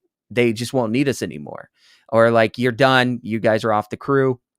or your guys' contract's only going to last this long, or literally they'll announce a project and you're attached to that project and then the project falls through. That happens like every day. It's probably happened like 5 times today that some films get signed contracts or projects get signed contracts. And what happens is within an hour, 2 hours, a month, 2 weeks, they're dropped, or somebody gets attached to write a project. And that's like the biggest thing is you're writing a spec script, right? Somebody hires you to do a treatment. And once you fill that treatment's requirements, it doesn't mean that your film's going to go into production. You know, it's just, oh, you filled out this treatment. We're going to go put it in put it in the safe or put it in the vault. But pretty much all they're doing is they're taking that treatment. They're just going to put it away. They might use it. They might not use it. They might come to it 4 years later. They might come to it 10 years later. I mean, some scripts, like, for instance, Quentin Tarantino's, Kill Bill, was written when he did Pulp Fiction. Like, and that was sitting around for so long, and eventually he came back to it, and it was a perfect time to make that film. And, you know, look what we got. We got Kill Bill 1 and 2. And, you know, he even had a sequel for that film that never got made, that maybe he'll come around and do it. Maybe it'll be one of his last films. I don't know. But again, you know, there's so many films and projects and actors get signed on to. Sometimes an actor will sign on to a project and then sign on for all the sequels, and they never pan out. They just don't work that way. Like, they're just not going to move forward with it. There's always stimulations. There's always something there, or the project might fall through because the actor might do something else. I mean, it's Hollywood. That's a revolving business. That's like an engine in itself.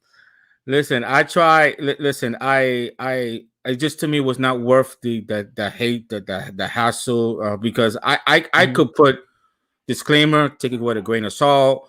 You know, this is what I'm hearing. Doesn't mean that it's true or not true. I don't even say that. I wouldn't even say that. I wouldn't even say take it with a grain of salt. Because if you got to put it in this perspective, your job, right? If you're putting something out there, your job is to understand the source of where it comes from.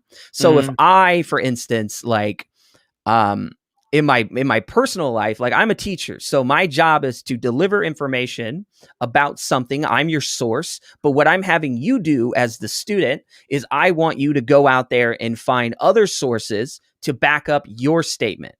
I'm already backed up. I have credentials after credentials and this after this, and I have the book that I have my own sources attached to that, right? So I can stack it and say that this is what it is. Right? I have experience, is what I'm saying. Your job as a student is to take from the source and go research yourself.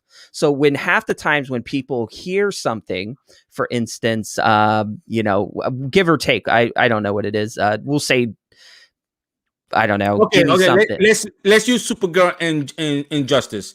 Example. Supergirl. Okay, Supergirl, example. Right? Hey, let's use that as an example. Guys. Example, this is not we're saying it's gonna happen, okay?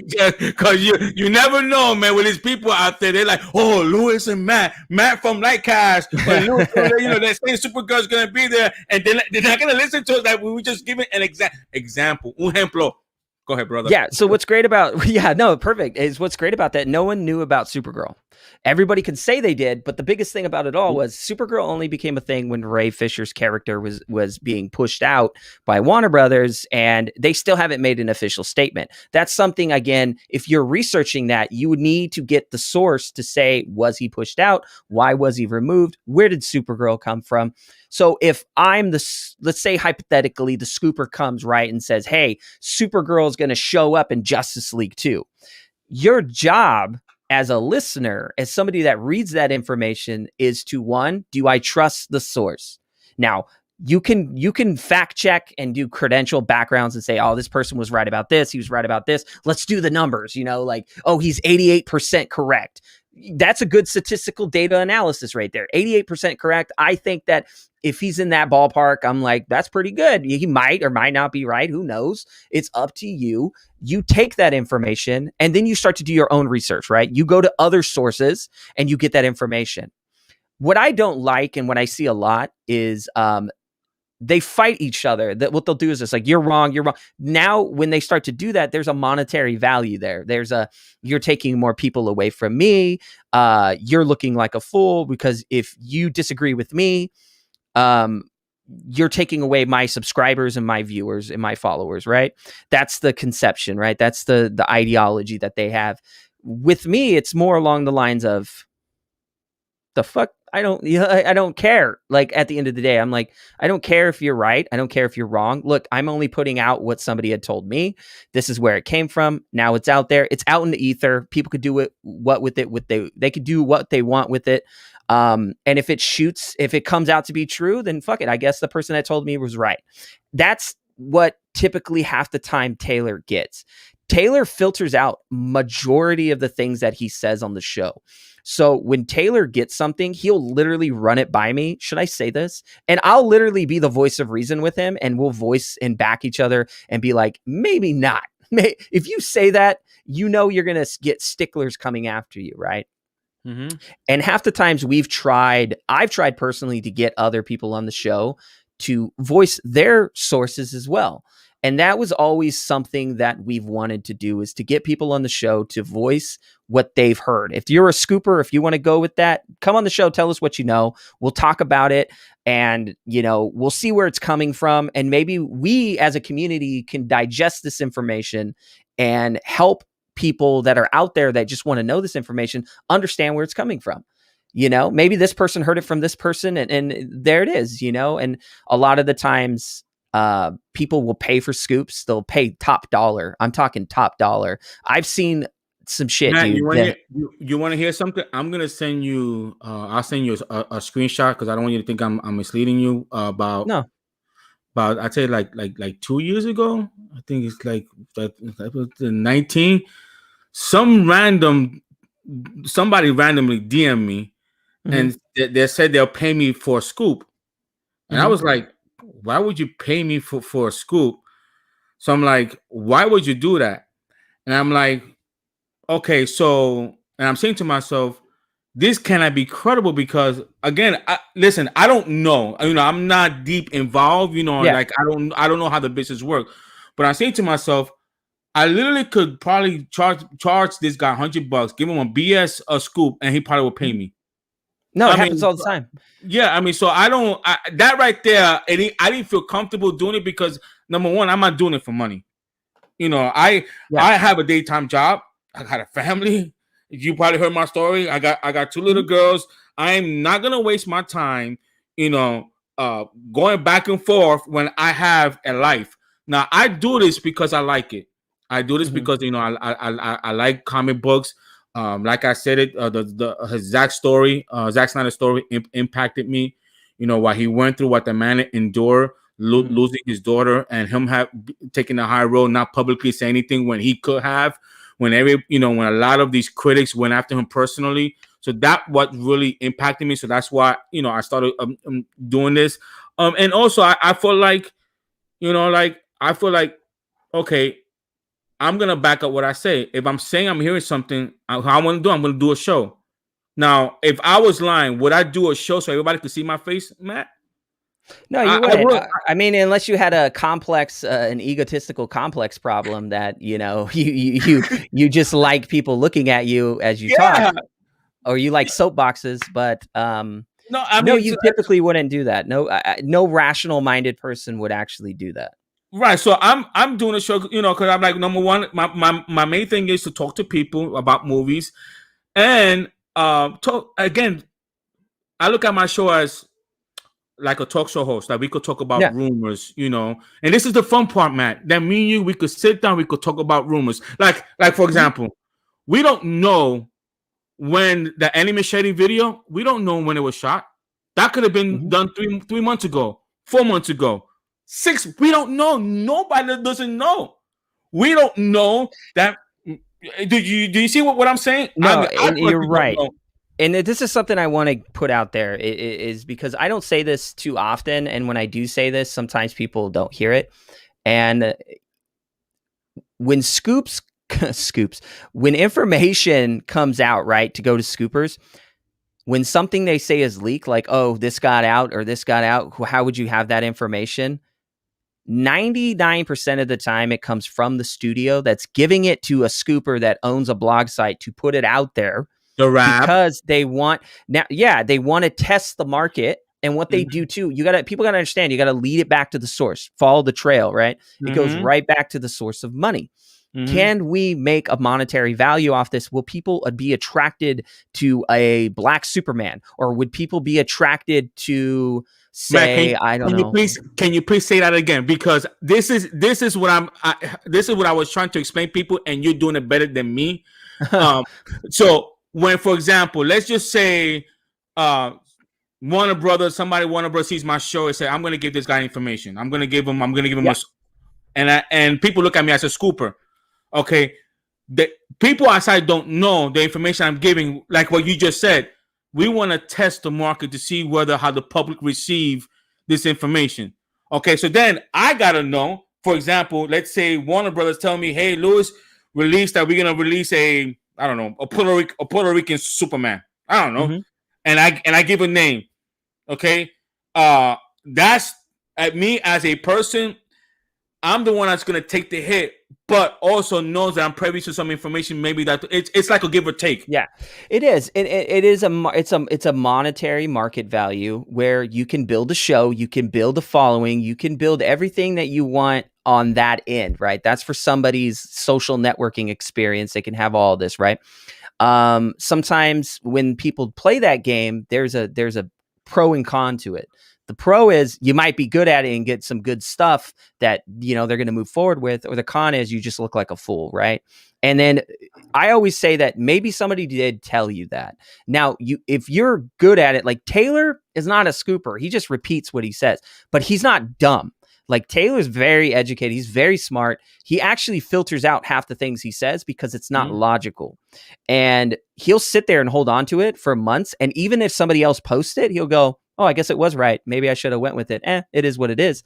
But if you look at it through that lens, right? If you look at something like if something pops up on the internet today and let's say Ryan Reynolds is going to be the next, he's going to be the next Supergirl, right? He's going to be a Supergirl from another world and he's going to, switch genders or whatever.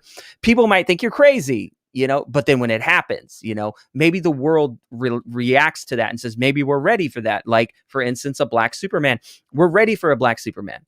Part of the audience doesn't understand it. So when something gets leaked, it usually comes from an assistant within the studio that works for somebody. That assistant works for that studio and literally says, you can leak this to somebody. The person that's leaking it has no connection to the leaker, right? The only connection is through the middleman. The middleman could give it to anybody.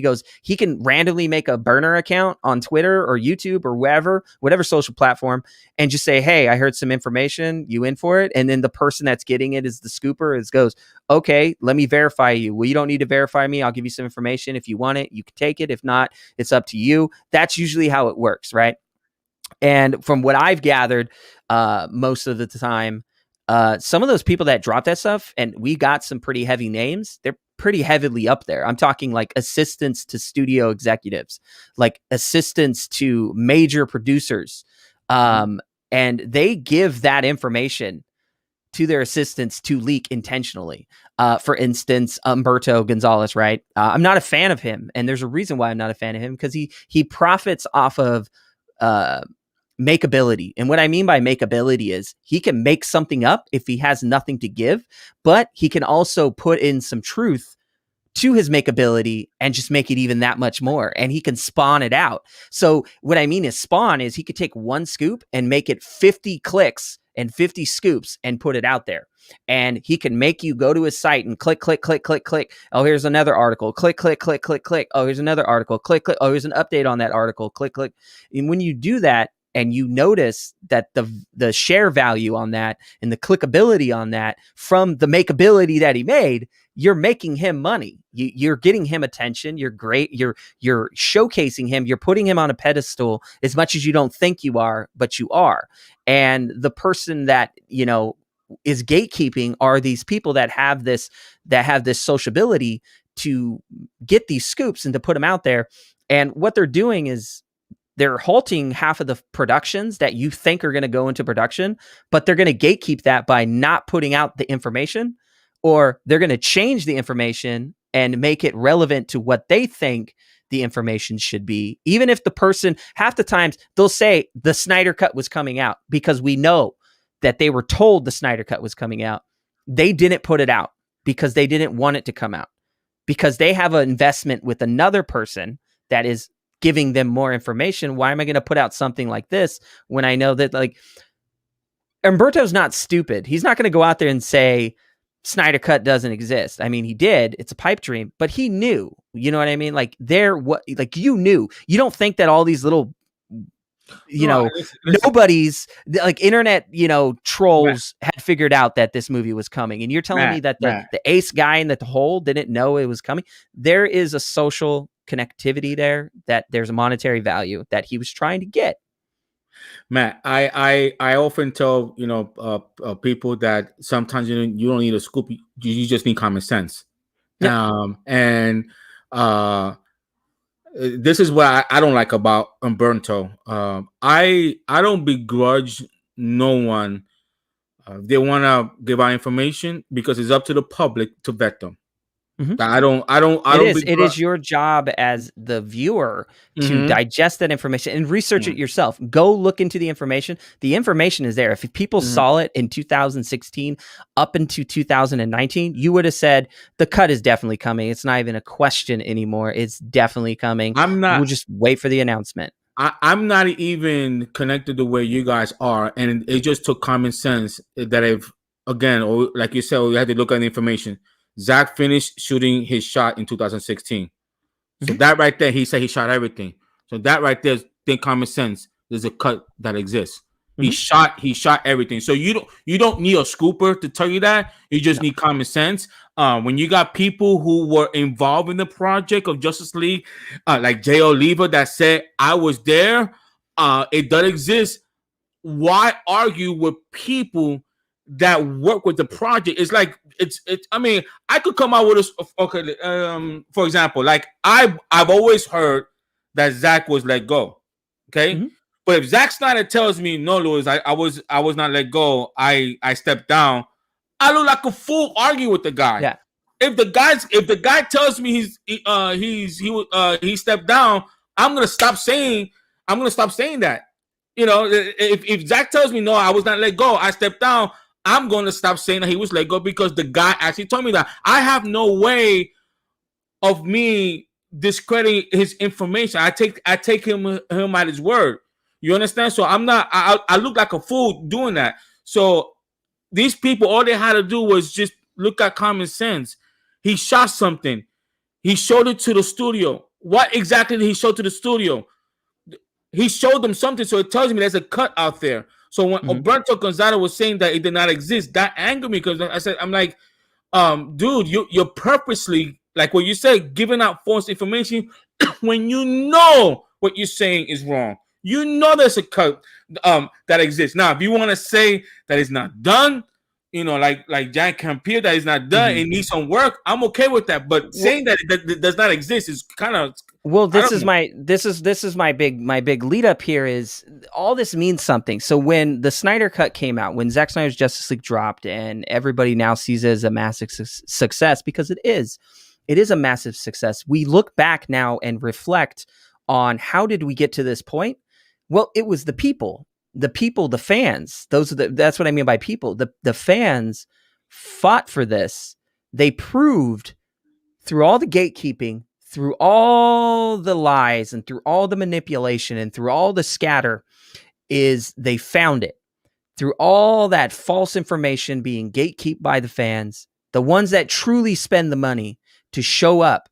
Now, half the times, people like Umberto or those other scoopers, they get inside access to just get premieres already, to go watch these movies or get a screener. The fans are the ones that are showing up. They're the ones that are paying top dollar, right? They're the ones that will watch it multiple times. They're the ones that will determine if it's a success or not. Now, they're being swayed and manipulated by critic review to say this movie is not so good or this movie is so good.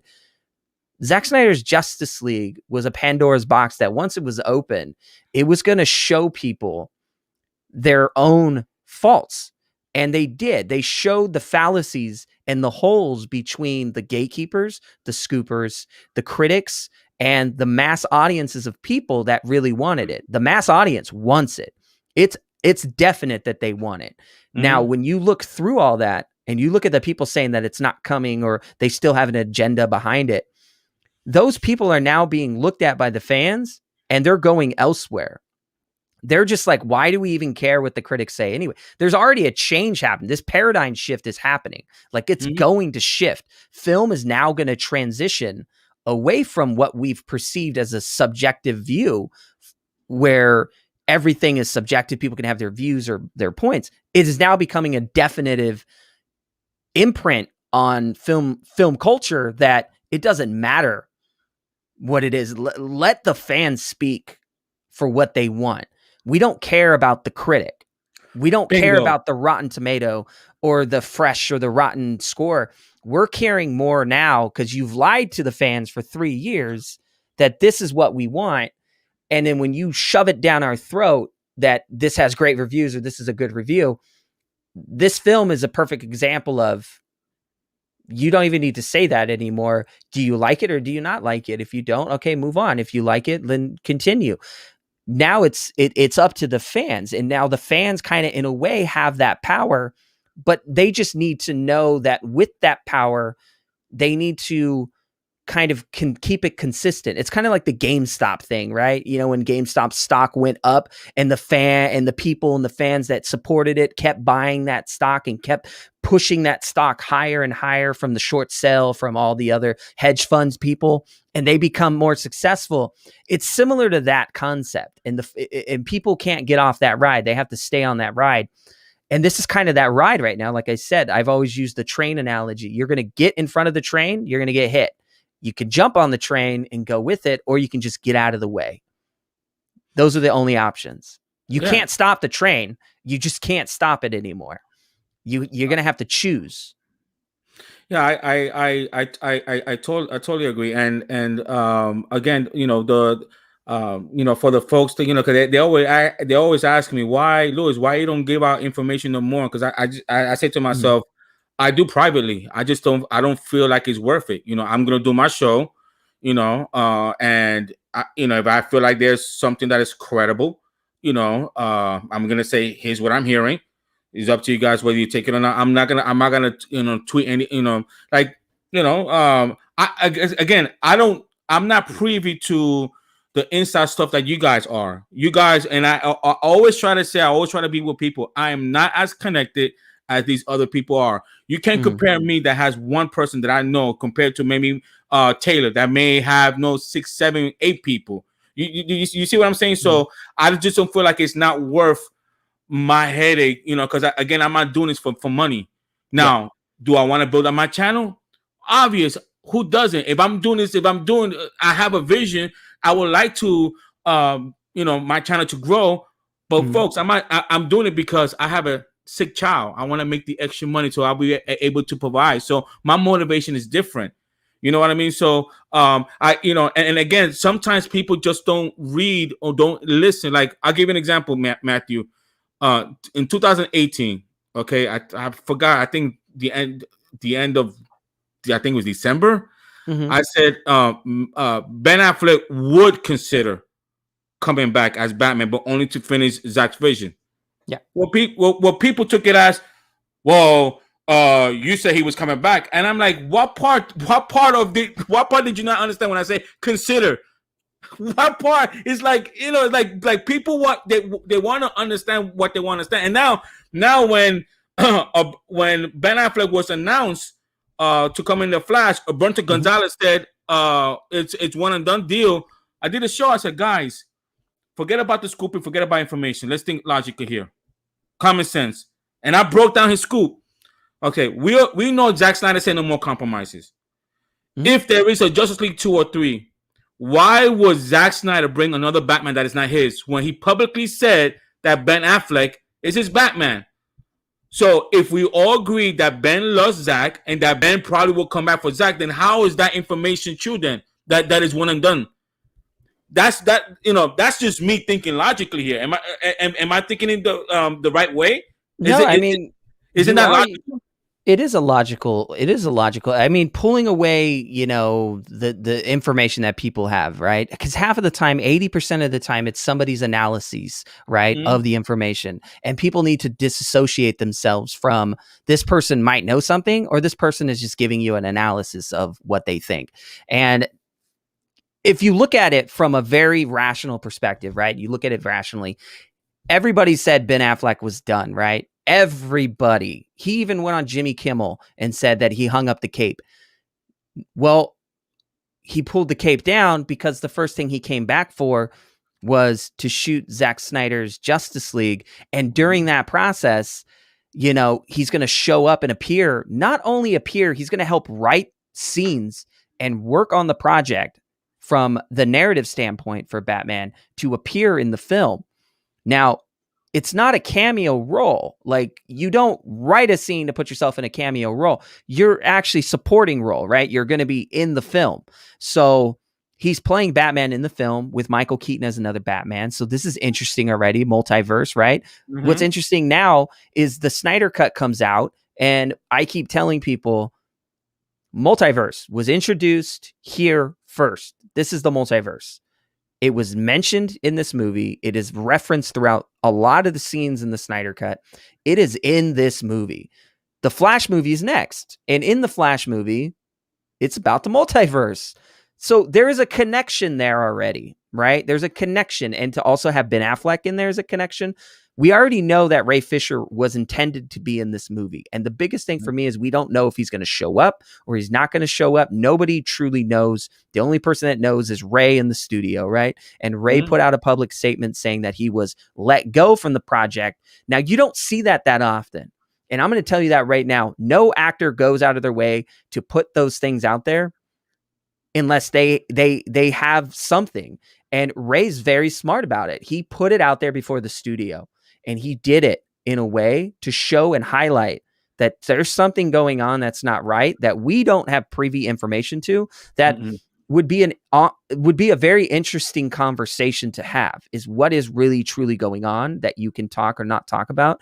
But it's probably going to be something he can't talk about. And if he does, I'm curious to hear what he has to say, because wherever he goes, I know he's going to pop up on Comic Book Debate with the Faruqi brothers.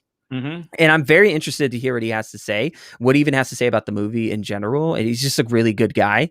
And if you look at just Ben Affleck's portrayal, right, of this story, he's returning to the role. Everybody said he left the role. So why is he returning? Oh, to do a swan song and be done? People are saying that Zack Snyder's Justice League is a swan song. Now, look, it sets up caveats for other films.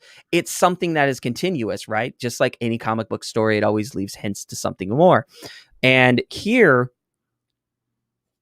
what, Ben Affleck's just going to magically take a position just out of the blue? No, these things happen months in advance. They sign contracts and do things months in advance. And there was caveats in those contracts that basically stated that if we plan to move forward, would you return to do more of these films? Or would you return to do nothing at all? Or would you turn to do cameos? What would you be open to? I mean, you got an Academy Award-winning director and actor in front of you, and you allow him to make a decision. You don't give him decisions to make. He can make his decisions. How's this? You know, like I tell people, if Ben Affleck was truly done as a Batman, then why would Andy Muschietti give him a script? Exactly. And why would he even work on a script? I mean, those are the questions that people need to ask. The what, why, when, where, and how, right? Again, like I told people, you don't even need a scoop for that. Think logically here. If he was truly done as a Batman, why would the director waste his time, give a man a script that everybody, including Umberto, said that he was done as Batman? Okay, and not only that, if he's wavering, thinking about it, it's not going to take a week. It's going to take him a long time. He made a decision according to what's out there, a week. So that tells me he already had in his mind, okay, I'll consider coming back as Batman, but it has to be right. He must have saw the script. He said it was a go. And it's not even that, you know, and like I said, the stuff that Taylor and his team gets and the things I saw, there is a contract that shows Ben Affleck, you know, as Batman continuing into a series on HBO Max for 8 episodes. And it involves Joker and Deathstroke. And the things that we're now hearing now that are coming out through Zack and Joe Manganiello, and it would be awesome. They're talking about it now. Like, it would be cool to see a Deathstroke Batman origin, to see where everything started 20 years ago. That's exactly the things that were stated in what I saw. It was pre-Batman and it was post-Justice League. right? And it was pre-BVS, those moments 20 years before, and it was post-Justice League. So it goes through a caveat of time of where things line up. Because at the end of Justice League, we see the scene with Deathstroke and Lex telling Deathstroke who he really is. So that's post-Batman. And then we could see the buildup as to why Deathstroke hates Batman. And then we could see the death of Robin, which is like the biggest thing people want to see. Yes. And we see that from what Joker said. We get that impression that why would you send a boy wonder to do a man's job? And that's not something to be like, I took that very seriously and I thought about it. Joker is not being funny there. He's not being satirical and he's not being rhetorical. He is being serious. Why would you do that? And that's a question for fans too. Batman, why would you send Boy Wonder to do a man's job? Like, why did you send him to go after the Joker? Did you not expect, like, those are real impressions that are being put out that Zack is now intentionally putting out to raise those alarms, to let people know that these are questions that fans have even had for years. Now Zack knows he could control the narrative. Now, folks, what do I mean by that? Okay. And this actually works to the benefit of the studio as well.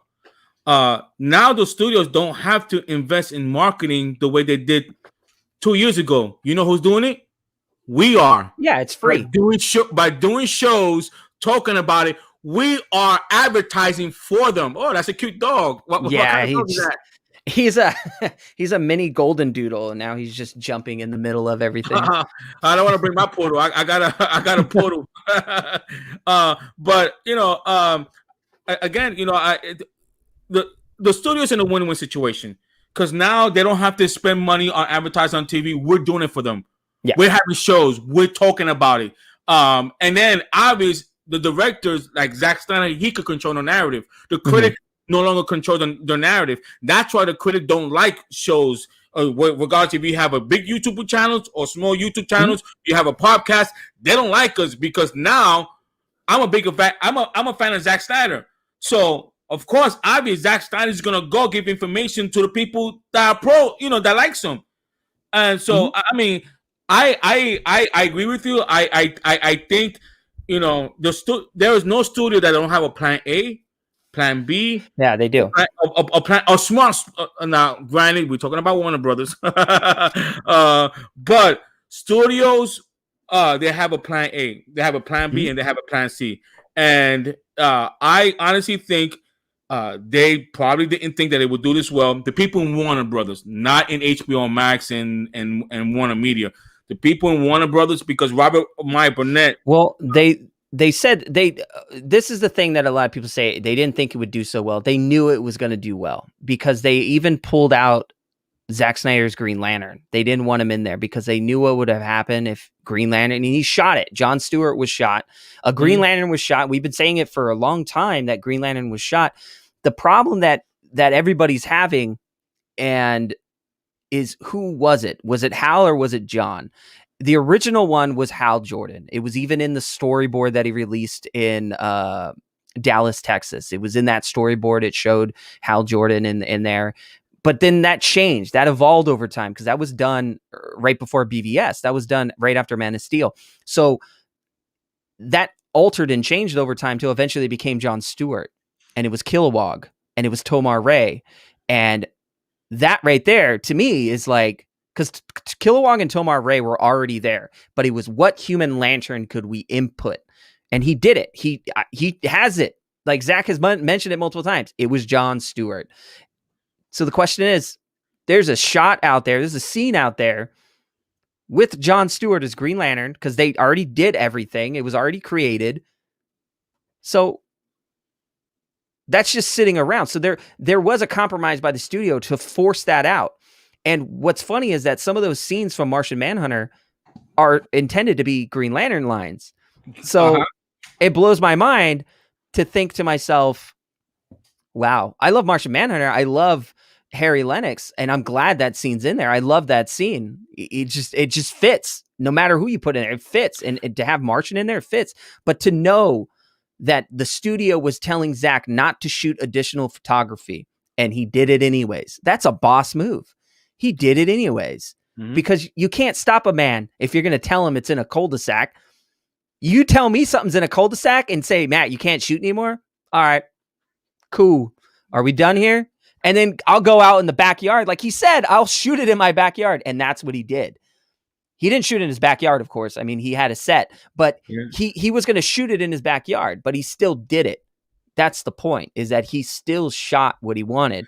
Even though it's 5 minutes, 6 minutes, he did it. And he already had scenes set up. He did more Martian Manhunter scenes. Like he shot more than Zack had showed us in the storyboards years ago. He did the additional with Ben and just shot, Harry Lennox's side and then incorporated the Ben Affleck on the other side. Like, I mean, it's a perfect dynamic parallel because the actors didn't have to interact. They were older over the shoulder shots and it was a wide shot. So you could just input the character. And I'm sitting here like, man, you're brilliant. You thought multiple steps ahead how you were going to shoot this. Like that's dedication and like very experienced filmmaking and evident showing right there of what you're doing and how you're going to do it. But to know that the studio still tried to screw him over any chance they get and give him the hardest time possible for a cul-de-sac film. I mean, that's not that's not. I want to ask you two logical questions because I'm a logical guy. Okay. If Warner Brothers believe in their vision and believe that nobody's going to watch Zack Snyder, why are you worried about him? Exactly. I mean, I'm thinking to myself, if you think the public is going to buy your vision, let the public decide. Okay. It to me, it doesn't make sense. Why would they hurt their own brand? Because regardless of the Zack Snyder, they like him or not, but them putting down the movie, they're putting down the character. They own these characters. I don't understand. I don't see the logic to it. Even if you wanted to continue with the same actors, okay, let's just say they said we're gonna reboot it, but we're gonna keep Ben Affleck. We're gonna do a couple of things. We're just gonna replace the director. Argument's sakes, why would they go out of their way to devalue the movie when? I mean, to me, it does not make sense. I mean, am I right or am I wrong? I mean, you have to a fan, it doesn't make sense, but to a studio executive that has other things planned and has another Justice League movie probably planned. Like I said, they probably have a backup script that they were going to work on after Justice League 2, which is going to be whatever they were going to work on after Justice League. But those plans fell through. And now because Zack Snyder threatens that movement. So what do? We multiverse it, right? Just to be sure. But they still threaten them, but they still have the term multiverse. Like fans know what that is. Audiences understand it. But you did say something was very interesting that, I had a conversation with a friend of mine who is a visual effects artist. And I tweeted this. I went out there and I tweeted this a couple days ago. And it was interesting because what he told me about the film and what kind of resonated with him was something that it struck me. Like I couldn't even imagine him saying it, which was he basically said if Warner Brothers told Zack not to put in his lantern because they didn't want Zack to do it, well, why do they care if they keep calling his movie a cul-de-sac? So he goes on and says it wouldn't matter either way. Because to him, that tells him that the movie is more canon than people think. If the movie wasn't canon, they wouldn't have cared and let Zack do whatever he wishes to do. But they didn't. They wanted to prevent it. So that tells me, and because he got me to look at it that way, it tells me that this movie is probably more canon now because now this is what the fans want. And they knew that. They knew that this was going to happen. They knew fans were going to clamor to this stylized vision and this R-rated epicness that we saw. And this is what they got. And it tells me that this is what they were afraid of. If the studio is watching, because we know, okay, so there's three sides. You have the people who are pro Zack Snyder, who's going to support Zack Snyder. Yeah. Then you have the people who's anti Zack Snyder. I'm in the middle. This is the way it's where we're gonna make or break them. So I'm telling the studios, okay, if you want fans like myself and many of us that you want us to embrace the multiverse, I will support. If you want to put out a Black Superman, I will support that if you don't take away my SnyderVerse. I'm there to watch everything. But the moment that I feel like you're forcing me to watch something that I have no connection with, that I'm already invested. I'm invested my time. I started my investment in 2013 with Man of Steel. I invested all my time, and you want to take that away from me. So now I feel like, as a Latino, you're forcing me to look at something that, to me, I'm not going to waste my time. I'm not going to waste my time watching the Batman. I'm not going to waste my time watching the first Black Superman. Why? Because I'm not investing to that. Now, if you let Zack Snyder finish his vision or continue, I will support you and I will go watch it because I feel like I'm going to a buffet. When we go to a buffet, we go there for options.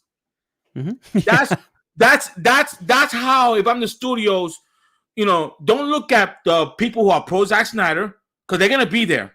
Okay. Yeah. And don't even look at the anti-Snyder. Look at the people in the middle. I'm the one you call in the middle.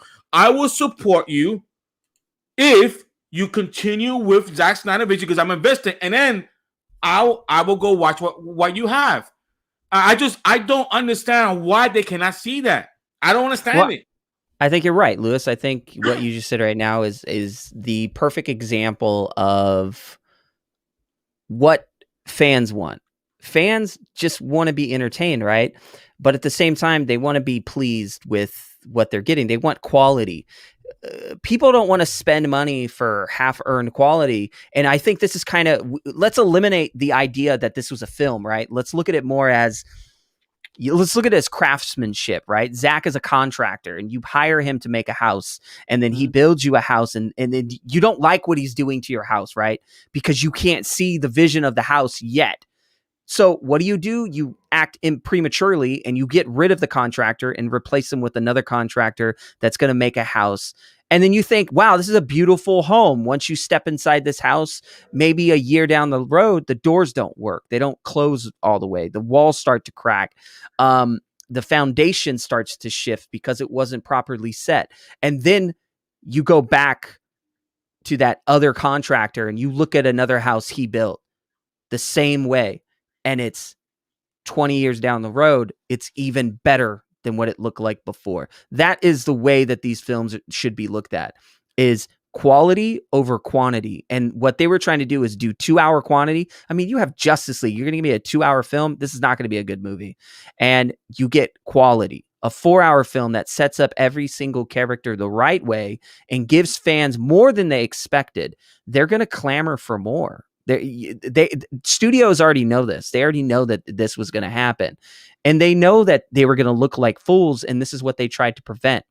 And I mean, it's already out there. I mean, people have watched it multiple times. I know I did. I know that I'm going to have friends over tonight and we're going to watch it. I'm going to go watch it again. So it's like, I'm excited to watch it. I'm a huge fan. I mean, I'm a huge Justice League fan. I've always been into mythology, comic book mythology, any comic book, really. I'll read anything. I'm working on Norse mythology right now for something, and I'm doing a lot of research into that, deep dive. And it's interesting, to say the least, that to see that Zack was able to capitalize this film in 4 hours, knowing that there was more and knowing that there's sequels set up and that there's more story to be told for other characters. That's a world in itself that can live on HBO Max, and it doesn't have to interfere with Warner Brothers. But at the same time, it is a threat to Warner Brothers, because to me, it tells me that there's too many people in the kitchen and there's too many chiefs and not enough Indians, right? That concept. I don't know if that's a term. I don't know if that's a term. I don't want to say something inappropriate if people don't know the concept. Gosh. We live. Okay, listen. My show. Listen. I don't get offended easy. I'm a Latino. I was born and raised in Brooklyn. Okay.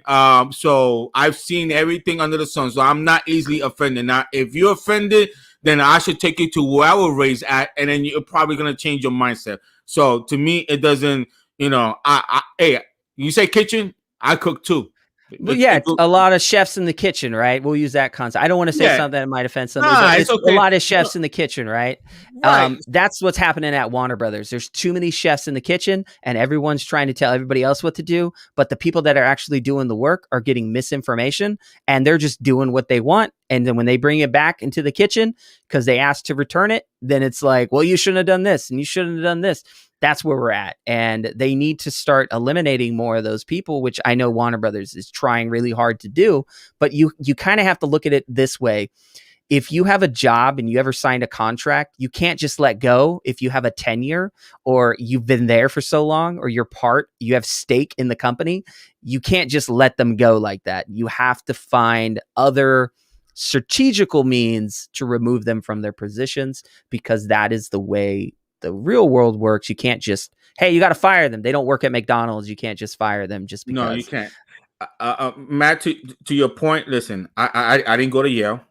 I didn't go to Stanford. I don't have this college degree as these execs have. And again, I'm just a normal guy thinking logically here. Okay. Mm-hmm. If someone hires me, let's just say they hire me to be the head of DCE or, Walter Hamada position. Mm-hmm. What is my two objective? Number one, to make the company money. Number one. Mm-hmm. Okay. And number two, build up my brand. Okay. That's what I would do. Now, I wish everybody had that same logic, but they don't. I'm sorry. Right. But that is the ideal logic, right? Right. So I could have a vision. Example, let's use Black Superman. Or let's just use a Jon Stewart. Okay. Let's say I have a vision for that. But if the public is telling me something else, yeah, and I see I can make money, my main goal is to make money for the company. That's my main goal. If it means having two Batmans, if it's gonna work, I'm gonna do it. Mm-hmm. I don't. And not only that, but Warner Brothers, you are in a position to do something that has never been done before.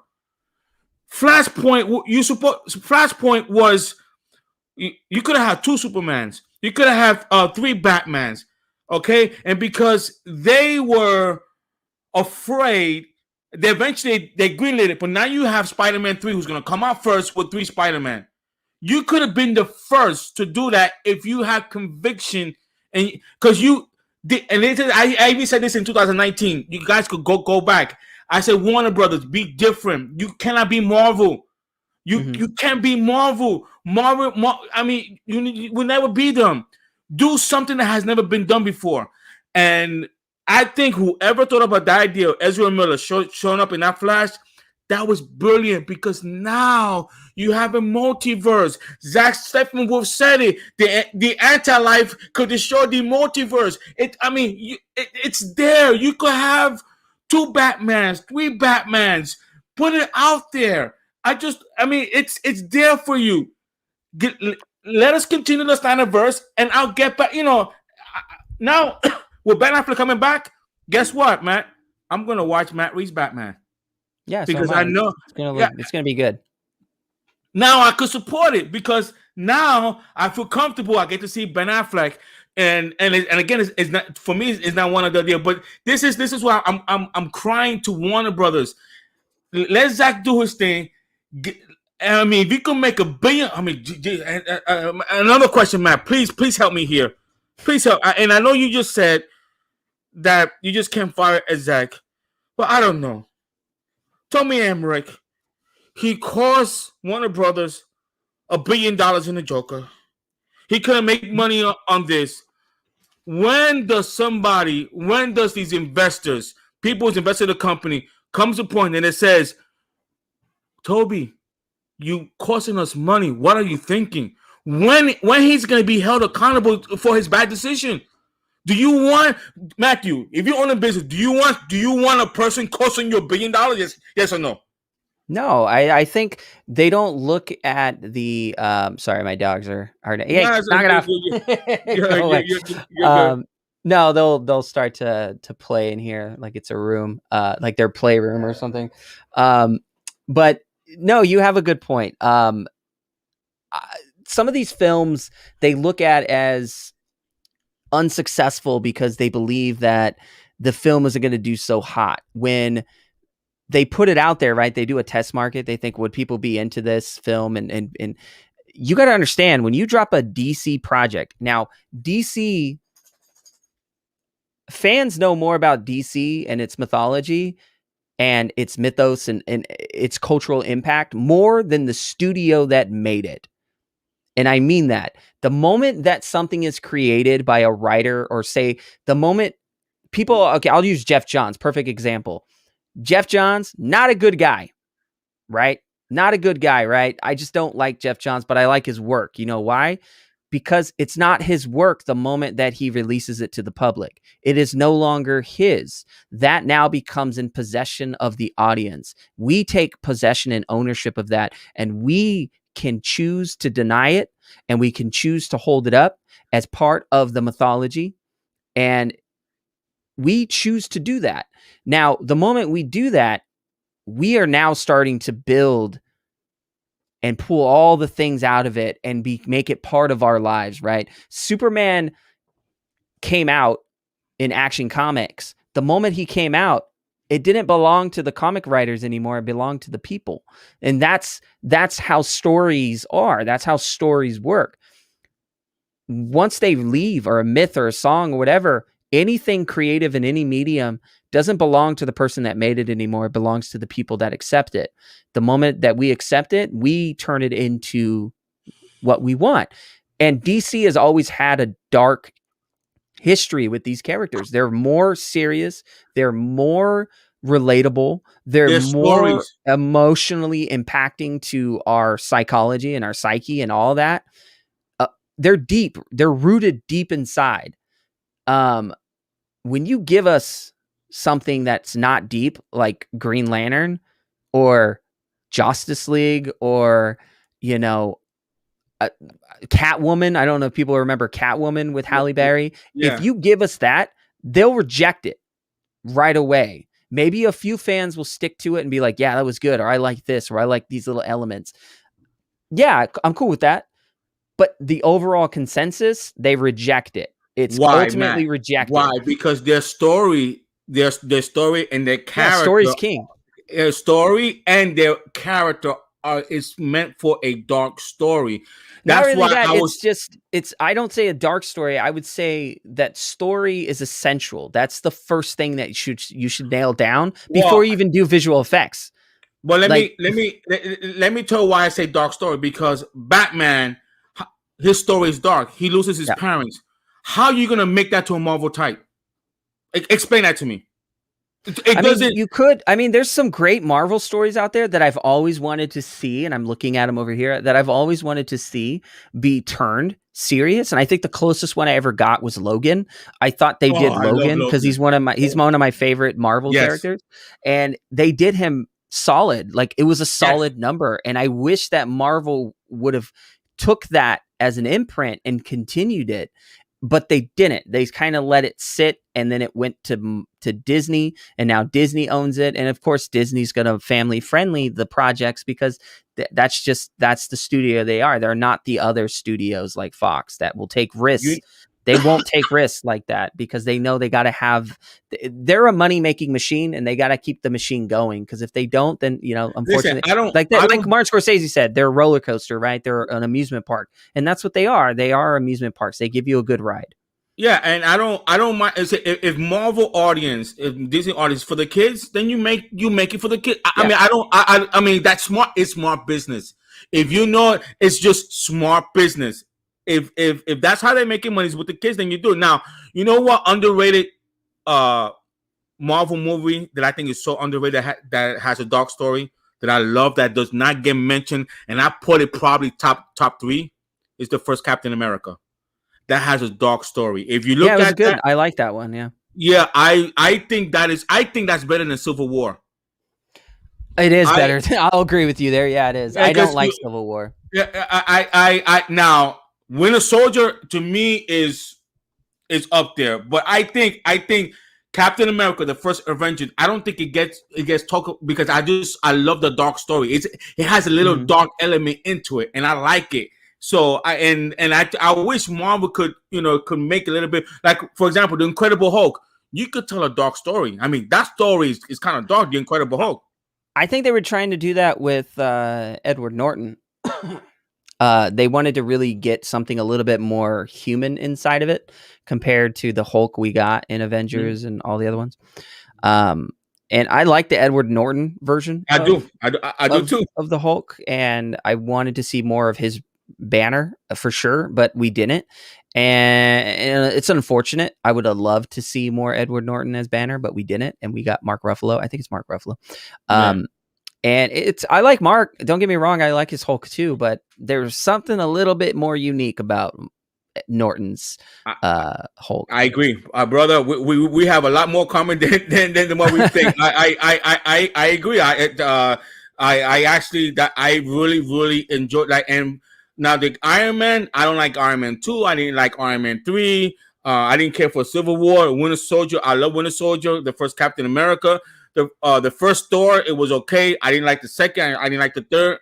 I mean, I don't know how you feel like Thor 1 and 2. A lot of people give it grief and a lot of like hate, but if you look at Thor 1 and you think about the director, that director is a Shakespearean director. He makes Shakespearean work.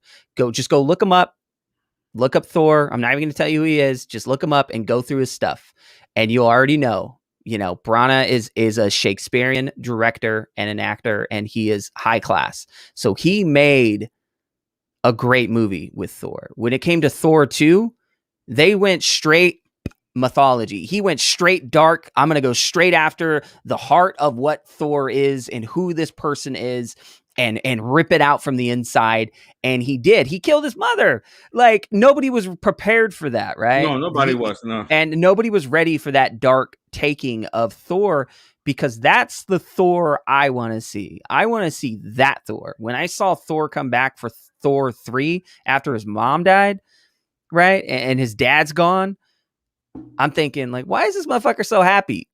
I'm like, nobody would be this happy going around doing. Maybe this might be a cathartic thing for him to go around and just be this happy-go-lucky Thor, who gets electroshock therapy. You're Thor. Electricity is not really going to hurt you too much. Maybe that was the joke. Maybe it doesn't matter. Maybe he's not worthy. I don't know.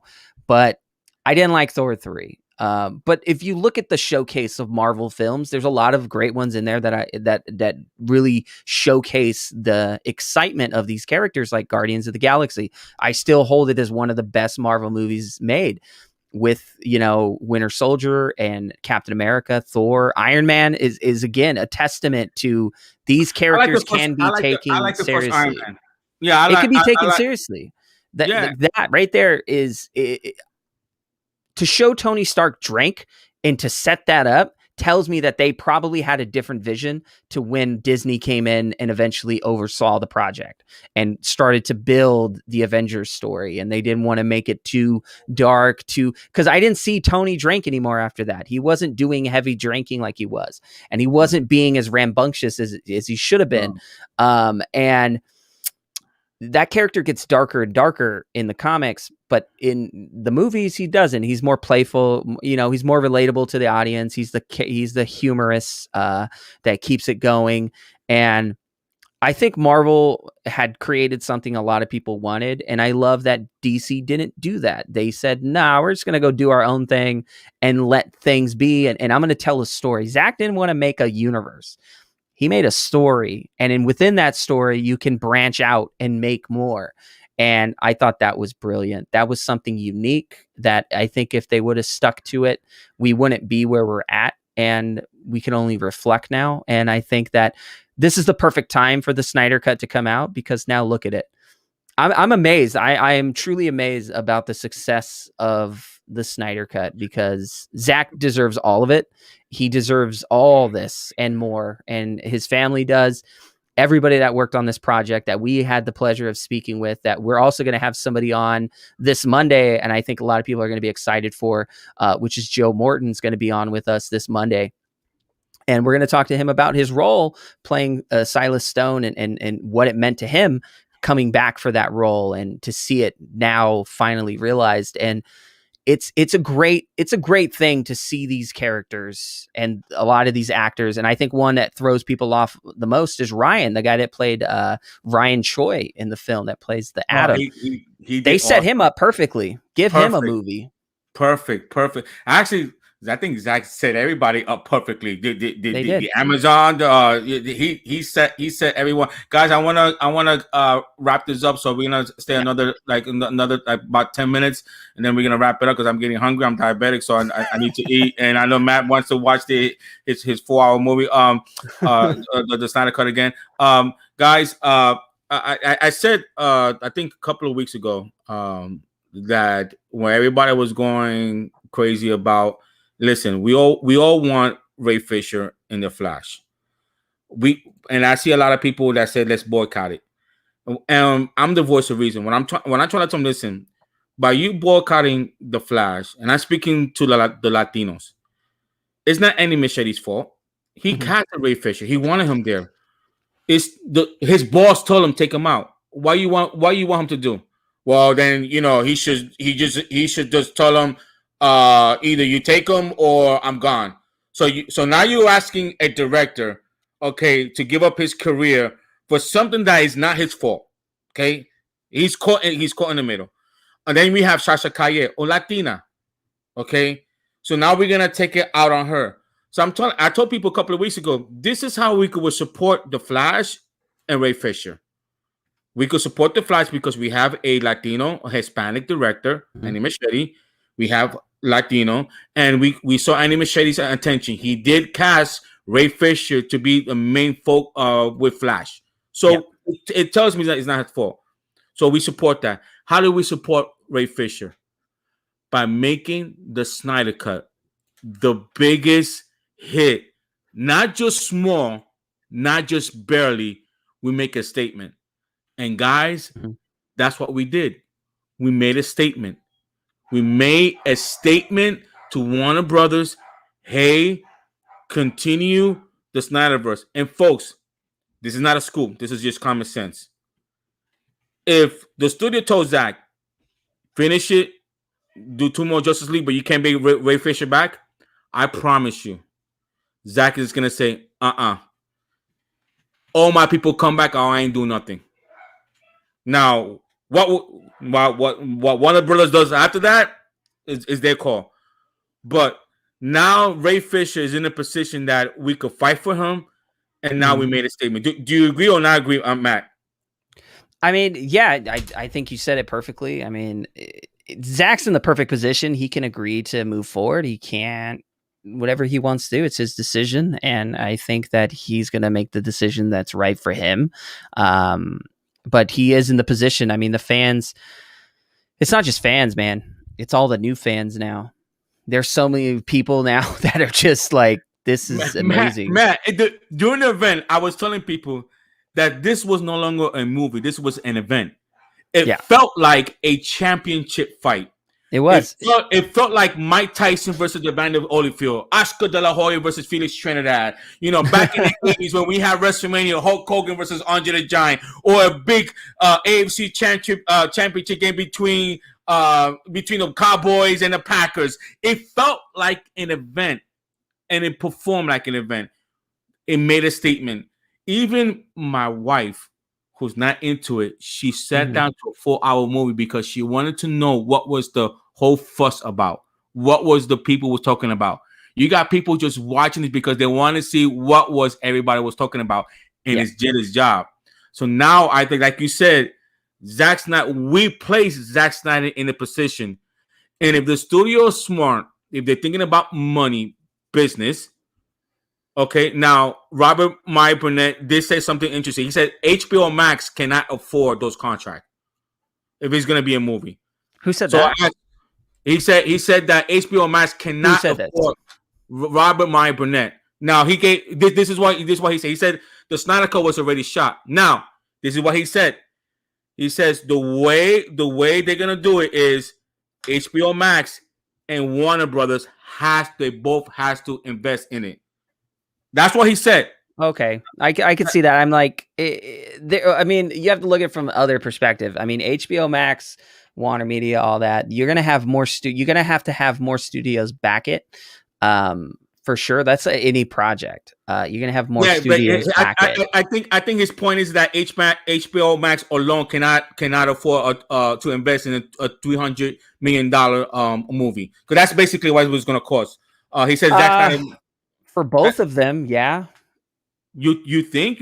I don't. I think it's 300 each. I mean, look how much this cost back in 2016 when it was shot. But either way, let's just say, okay, regardless of $150 million each or 300. The point is that HBO Max cannot do it alone. Like you said, they need, like Robert said, they need Warner Brothers to step in. And I think right now, do you buy? Because I kind of buy. I know you kind of back and forth with Grace Randolph. But it's just not her saying it. It's other people saying it as well. That Warner Brothers right now strongly considering continuing the SnyderVerse. Have you heard that? Oh, yeah. We heard it a few days ago that pretty much the SnyderVerse is pretty much there. It's on everyone's tongue. They're waiting for the weekend to be over. So hopefully they're going to make an announcement, not an announcement of like continuation, but they're going to respond to the impact of this movie. This is the biggest impact that has ever landed. I mean, Wonder Woman 84 had an announcement within 12 hours, but that came from Warner Brothers. This is not coming from Warner Brothers. This is a bigger decision. You're not just asking for one movie. You're asking for like 2 more movies and projects and other projects. You're asking for more. I think you have to consider Ben Affleck, like you said. Yeah, you're asking for a lot more than just Wonder Man of Steel 2. Man of Steel 2. If there's one, if they want to continue that, I mean, so you're right. They're asking. But there's more. Other studios that need to back it. Like Bad Robot gets involved with Stone Quarry. Stone Quarry gets involved with Bad Robot. Then you have, other projects, maybe Legendary jumps back into the mix. But, Warner Brothers has to, I can understand Robert Burnett, his position, and having Warner Brothers jump in to back it. I mean, they're going to have to. They're going to have to jump in and back it because it's, it's still their property. It's still their IP. But at the same end of that spectrum, it can be a continuation of something outside of the traditional film release back on HBO Max. But at the same time, you can drop it still in theaters, right? You could put it in a special select theater screening and still have it out there for people to watch and then go watch it on HBO Max. They have so many options now that they can make money on this universe and still do their universe. There's so many ways that they can do it. And if fans have figured this out already, that means the studios already know about it. And it just comes down to, do we want to do it? Do we want to give up our bonuses? Do we want to give up our cost? We might have to let a position go if we do this. They're thinking of that. They're not thinking of the fans. They're thinking of the long-term effect. And if they do is, like, at the end of the day, they're a studio, right? They're a business. They need to make money. That's the point of any business, is to make money, to profit, and keep the capital, keep their overhead on. And pay, and there's so much money being funneled through these projects that there's so much at stake. You give the wrong director the money, or you give the right director the money, but you just don't like them as a person. Like, there's a lot of, different things going on behind the scenes. I think Robert said there's a line. It's not something about show business. It's like, it's not about whether I like you personally or not. It's about making money. Yeah. So, I just, and guys, I'm going to caution you. Don't get discouraged if we don't hear. As a matter of fact, don't expect to get an announcement anytime soon. It's not because we're not going to get it. I think you would. I honestly think you would. I think we're going to hear something soon. You think so? And the only reason, again, I hope I'm wrong. I want to tell you, man, I hope I'm wrong. But the only reason, the only reason I'm saying that is not because the studio don't want to do it. It's because they have to negotiate contract. Remember, you got Ben Affleck. Yeah. You have to look at his schedule. You got to look at Gal Gadot's schedule. It's all about money. So that's why I'm telling people, guys, just don't get discouraged if you don't hear nothing soon. It could mean that they're talking about contract and all that stuff. They remember they got these actors. They got projects lined up. So if they have a window, let's say they told Zack, okay, Zack, we approve Justice League 2 or 3. What's the best way to do it? Do we do it under one shot and separate it the way Infinity War and Endgame? You know, they gotta look at the talent contract and they have to look at their time. So do not get discouraged if we don't hear anything. Again, guys, that's just me thinking logically, Matt, that it could mean that they're probably negotiating contract with these talent. Remember, Wonder Woman is only Gal Gadot. She's the main actor there. When you're talking about Justice League, you got Gal Gadot, you got Ben Affleck, you got Henry Cavill, you got all these stars under one movie. So it's gonna take time for them to finally negotiate. And I don't think Warner Brothers right now, they took a public beating. There is no way they're going to announce a Justice League 2 or 3 without knowing that they have all the cast back, because they will get killed if they announce it. God forbid they announce it early and they find out Ben Affleck doesn't want to come back. Example, I'm not saying that, or Jason Momoa, whatever. They're not going to do that. Right now, they want to make sure that they would have done this prior. This isn't something that they would do over the weekend. This is something they would have done sooner. And it's all about, do we want to do it or do we not want to do it? Okay, so what you're saying is that you're thinking Warner Brothers already did they do? No, they did. I know that as a fact that they did. Okay, they had these conversations prior, and now it just sits on if they want to greenlight it or not. A green light means they're taking everything that they already signed, everything that they already put in place, and they're saying go ahead. That's all they're going to say is announcement coming forward. Or you guys want to see this continue? I mean, come on, man. Look at it this way. Listen to it this way. Warner Media even put out a thing, and again, they're using social media as a way to gauge it because that's where the fans are. What did they put? Warner Media put out a tweet, and I think the tweet was "the bell's been rung." Right? That means more than what the line in the movie was. It's like everybody knows what that means. And if you're a fan, the bell's been rung. That means, we want more. You heard us. The Snyder Cut's been trending for the last week. This is the biggest hype thing in the world right now. Matt, even last year when the fans were asking for Ben Affleck versus Deathstroke, I think it was either AT&T or HBO Max that says, we're hearing you one thing at a time. We'll get to it. I mean, so that was a clue that they were, that they're open to it. And again, I never bought the notion that Ben Affleck was truly done as Batman. I always felt like under the right terms. No, you did, under the right terms, he could have come back only to finish Zack's vision. He was not gonna come back and do under. Now, Andy Machetes is that to be honest, that did catch me off guard. I was happy, so it tells me that maybe Andy Machete must have a dark story behind it for Ben Affleck to say yeah. But either way, I think the next 3 to 5 years is going to be awesome. Now, before I let you go, 2 last questions. Kong versus Godzilla. Are you team Godzilla or team Kong? Godzilla, man. Godzilla? All right. Godzilla. Here is my quick theory. I think Kong is going to get the name King, and he gets it. I think Godzilla wins. He beats Kong. And I actually think Mechagodzilla is beating the crap out of Godzilla. Kong comes in, sacrifices himself, dies by saving the world, saving Godzilla, and Godzilla pay homage to Kong, and that's how he gets the name King. Because Godzilla dying is not an emotional attachment. Kong dying, Kong dying always draw people. I mean, if you watch all Kong movie, there's always a sentiment. You know what, man? You might be fucking right. To be honest, I never passed my mind because I said this to Chris Peter Jackson, in 2019 on my show. I said this in 2019 in my show. I says, how do you get the name King in front of Kong? And to me, that's more heroic. That he saves the world, he saved Godzilla, and Godzilla pays homage to Kong. He bows to him like a king. Yeah. Well, I don't want to say bow. Well, I'm but pretty sure. I don't think Godzilla is going to be like King Godzilla. You know what I mean? Or King Kong.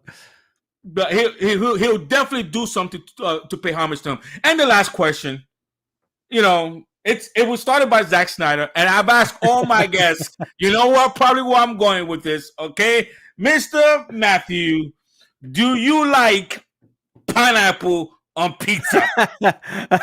I do. It is one of my favorite. Why don't you It think is my bro? favorite. It is my favorite. No way.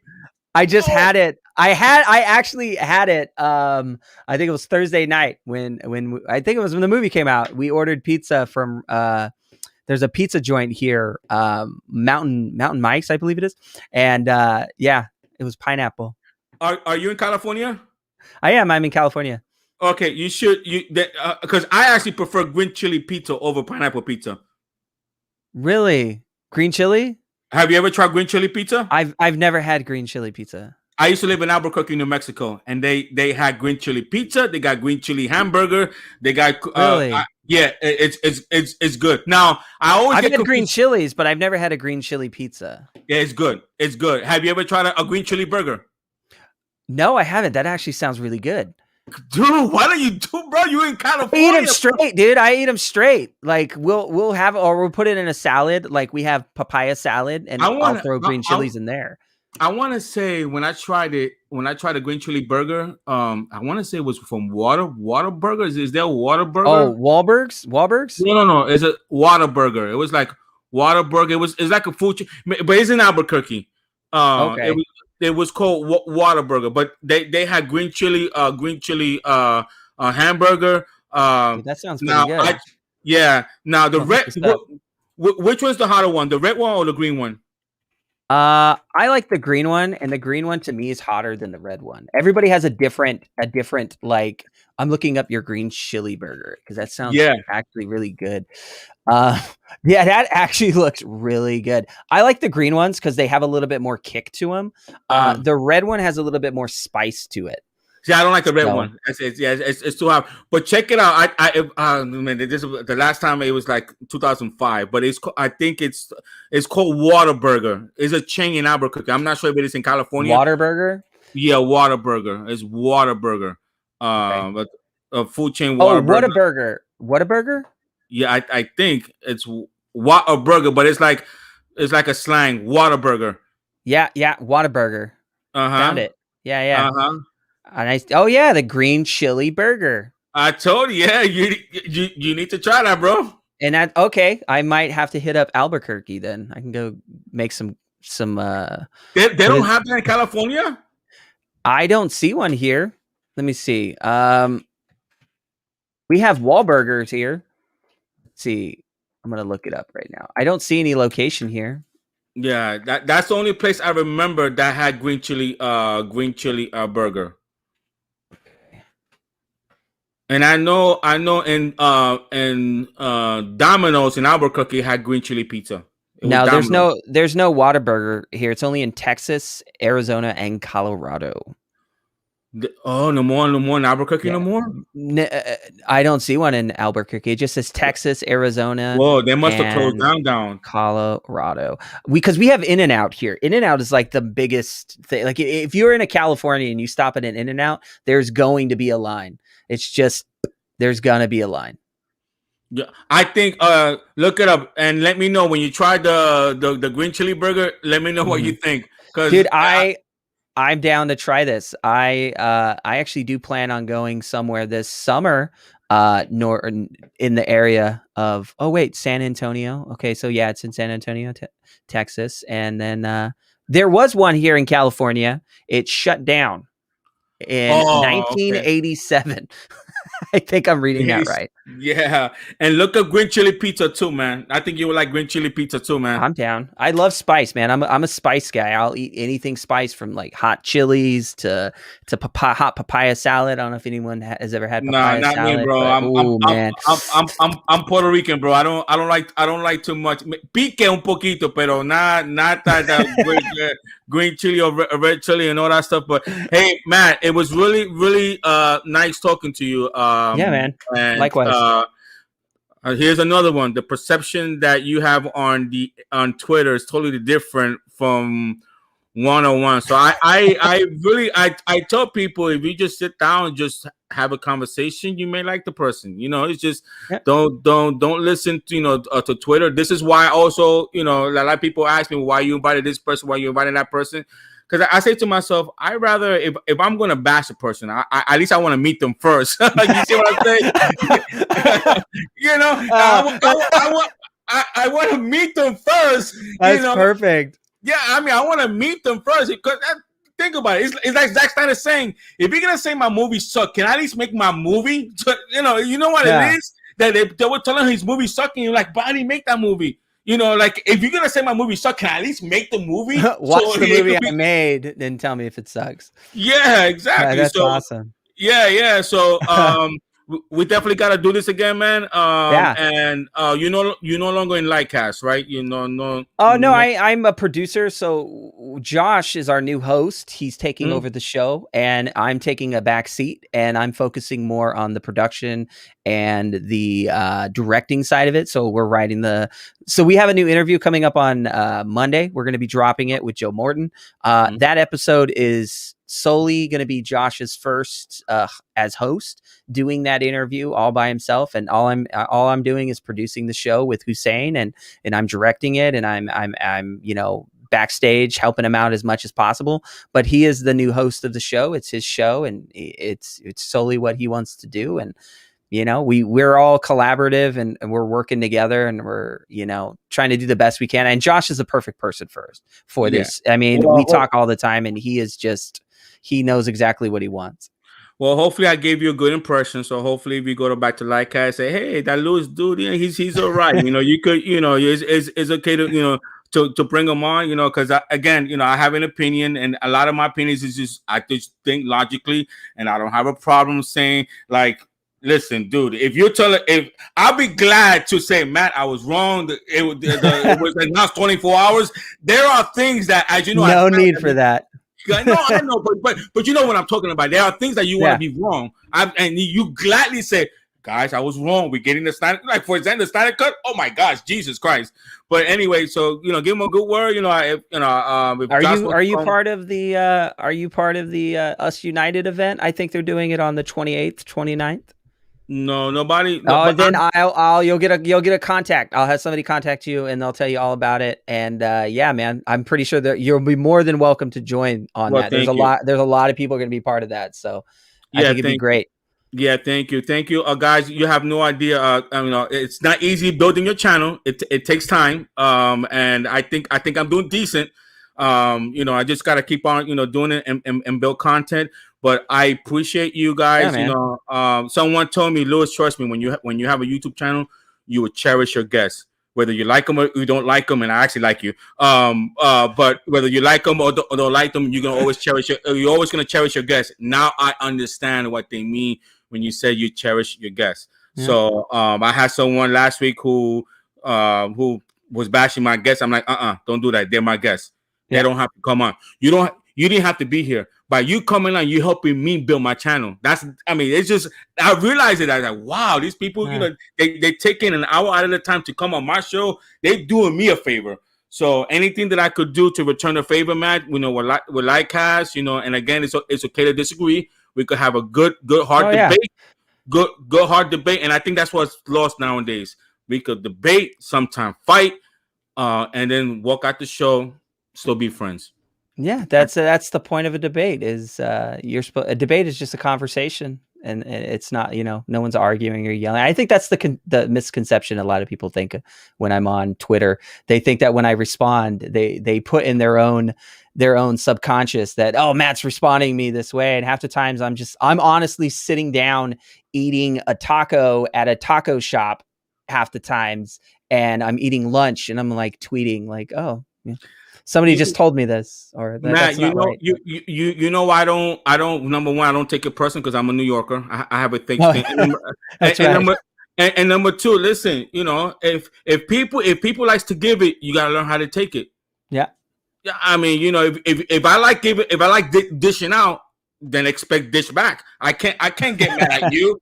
I can't get mad at you if you respond to me. I like giving it to you. So what are you gonna do? Just sit back and let people abuse you? I mean, that is just how it works. The beast of the nature. If you can't take it, they don't say nothing. You know. So Yeah, man. But Matt, thank you so much for joining me. Let me know my contacts. And I'll let. Do you know when is the event? Is it on Monday, Tuesday? I believe it is I think what is the 28th, 29th? I think it's a Sunday, Monday. I might be wrong. It might be a Saturday, Sunday. Yeah, they're gonna. I just told them right now. You're gonna get a message from one of the guys. They'll message you or tweet you or something. In your DMs. I definitely, if it's Sunday, I could do in the evening because I don't like saying my personal stuff. Out there. I feel you. No, I just, I'm on Sundays. I go to temple. I'll go worship. I'm a man of faith, so that time is always. I will never compromise that. Anything in the evening in the Eastern time. Monday, definitely, I'm available. So, but man, it was so nice talking to you. This won't be the first. This won't be the last. And hopefully, man, we hear something new. And if we don't, we'll fight for it. Don't matter. Yeah, people aren't going to stop fighting for it. I mean, something's coming. We know that. So let's just enjoy this film. I think that's like the message, right? Enjoy the movie for the weekend and enjoy it a little bit longer, and watch it as many times as you can because it's an amazing movie, which I'm going to go watch right now. So all right, my man. All right, man. It was nice talking to you, man. It was a pleasure, dude. All right, not a problem, man. All right, take it easy. Guys. That was Matt. Awesome show. Jesus, this is like I'm getting dangerous. The more I do this, the better it gets. I don't know, this is pretty awesome. But I want to thank all my guests, from Sean O'Connell, from Liz Wonder, from Gracie Cosplay and Matt, for coming on. This was a tremendous show. Guys, do me a favor. Under the description button, there's 2 links. One for the Juvenile Diabetes and also for the American Suicide Foundation. Please support those both foundation. People with type 1, there's a lot of mental stress. So for me, they go hand in hand. Obviously, I'm a suicide survivor, so definitely we want to support that. Obviously, what Zack went through. I'm gonna be there. I'm gonna do some events for Zack. So it's as well. And you heard Matt. Now, listen. If he say he's coming soon, I hope we get it real soon. I'm more thinking logically here. It's not that we won't get it. It's just the negotiation, the contracts. Again, this is not like Wonder Woman 84 where you have just one star, one big star there, which is Gal Gadot. With Justice League 2 and 3, you have multiple huge stars. Ben Affleck, Henry Cavill, Gal Gadot, Jason Momoa, Ezra Miller, Ray Fisher. And trust me, guys, if Zack Snyder directed, Ray Fisher will be back.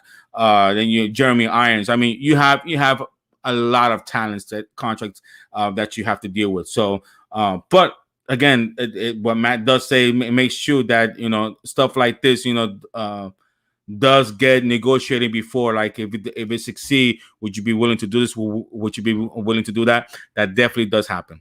Definitely, without a shadow of a doubt. That definitely does happen. Also, subscribe if you haven't done so. Please subscribe to my YouTube channel. Please hit the like button. And I'm gonna ask you for a favor. For those that hit the dislike button, let me know what is about the show that you didn't like. I could take construction criticism very well. If there's anything that you didn't like, tell me. I won't get upset. You could DM me. You could tell me what is it that you don't like. And and then if I feel like it's gonna benefit my show, then I would definitely listen. That part is always welcome as well. So I think it's 10:15. I can watch tomorrow after service. I'm definitely gonna watch the Snyder Cut for sure. Again. So guys, anyway, it was a pleasure. You guys joined me. There was a great show. Again, thank you to Sean O'Connell for joining me. Thank you again to Gracie Cosplay. Thank you again to Liz Wonder for joining me, and Matt for joining me as well. I cherish all my guests. Thank you guys for this event. And next week, I'm going to be out with the family. but I'm planning something on the first week of April. And I will definitely let you know. Obviously, we're going to be talking more about Zack Snyder Justice League, and also do a little something on Godzilla versus Kong. So that's that's what's coming. But again, we are definitely going to focus on getting the SnyderVerse, continue the SnyderVerse, and also the Ayer cut. I mean, now I'm interested to know what David Ayer had planned. Hey, all this. What went on, trust me, the studio is saying, wow, let's see what we have here. So again, but they're not going to release it if there's no public demand. We got to fight for it, just like we fought for the Snyder Cut. Obviously, we want to continue the Snyderverse, and also getting the Ayer cut release as well. All right, guys, it was nice talking to you. It's now 10:19 p.m. Eastern time. This is where I sign off. Thank you for joining me. My name is Louis. See you next time.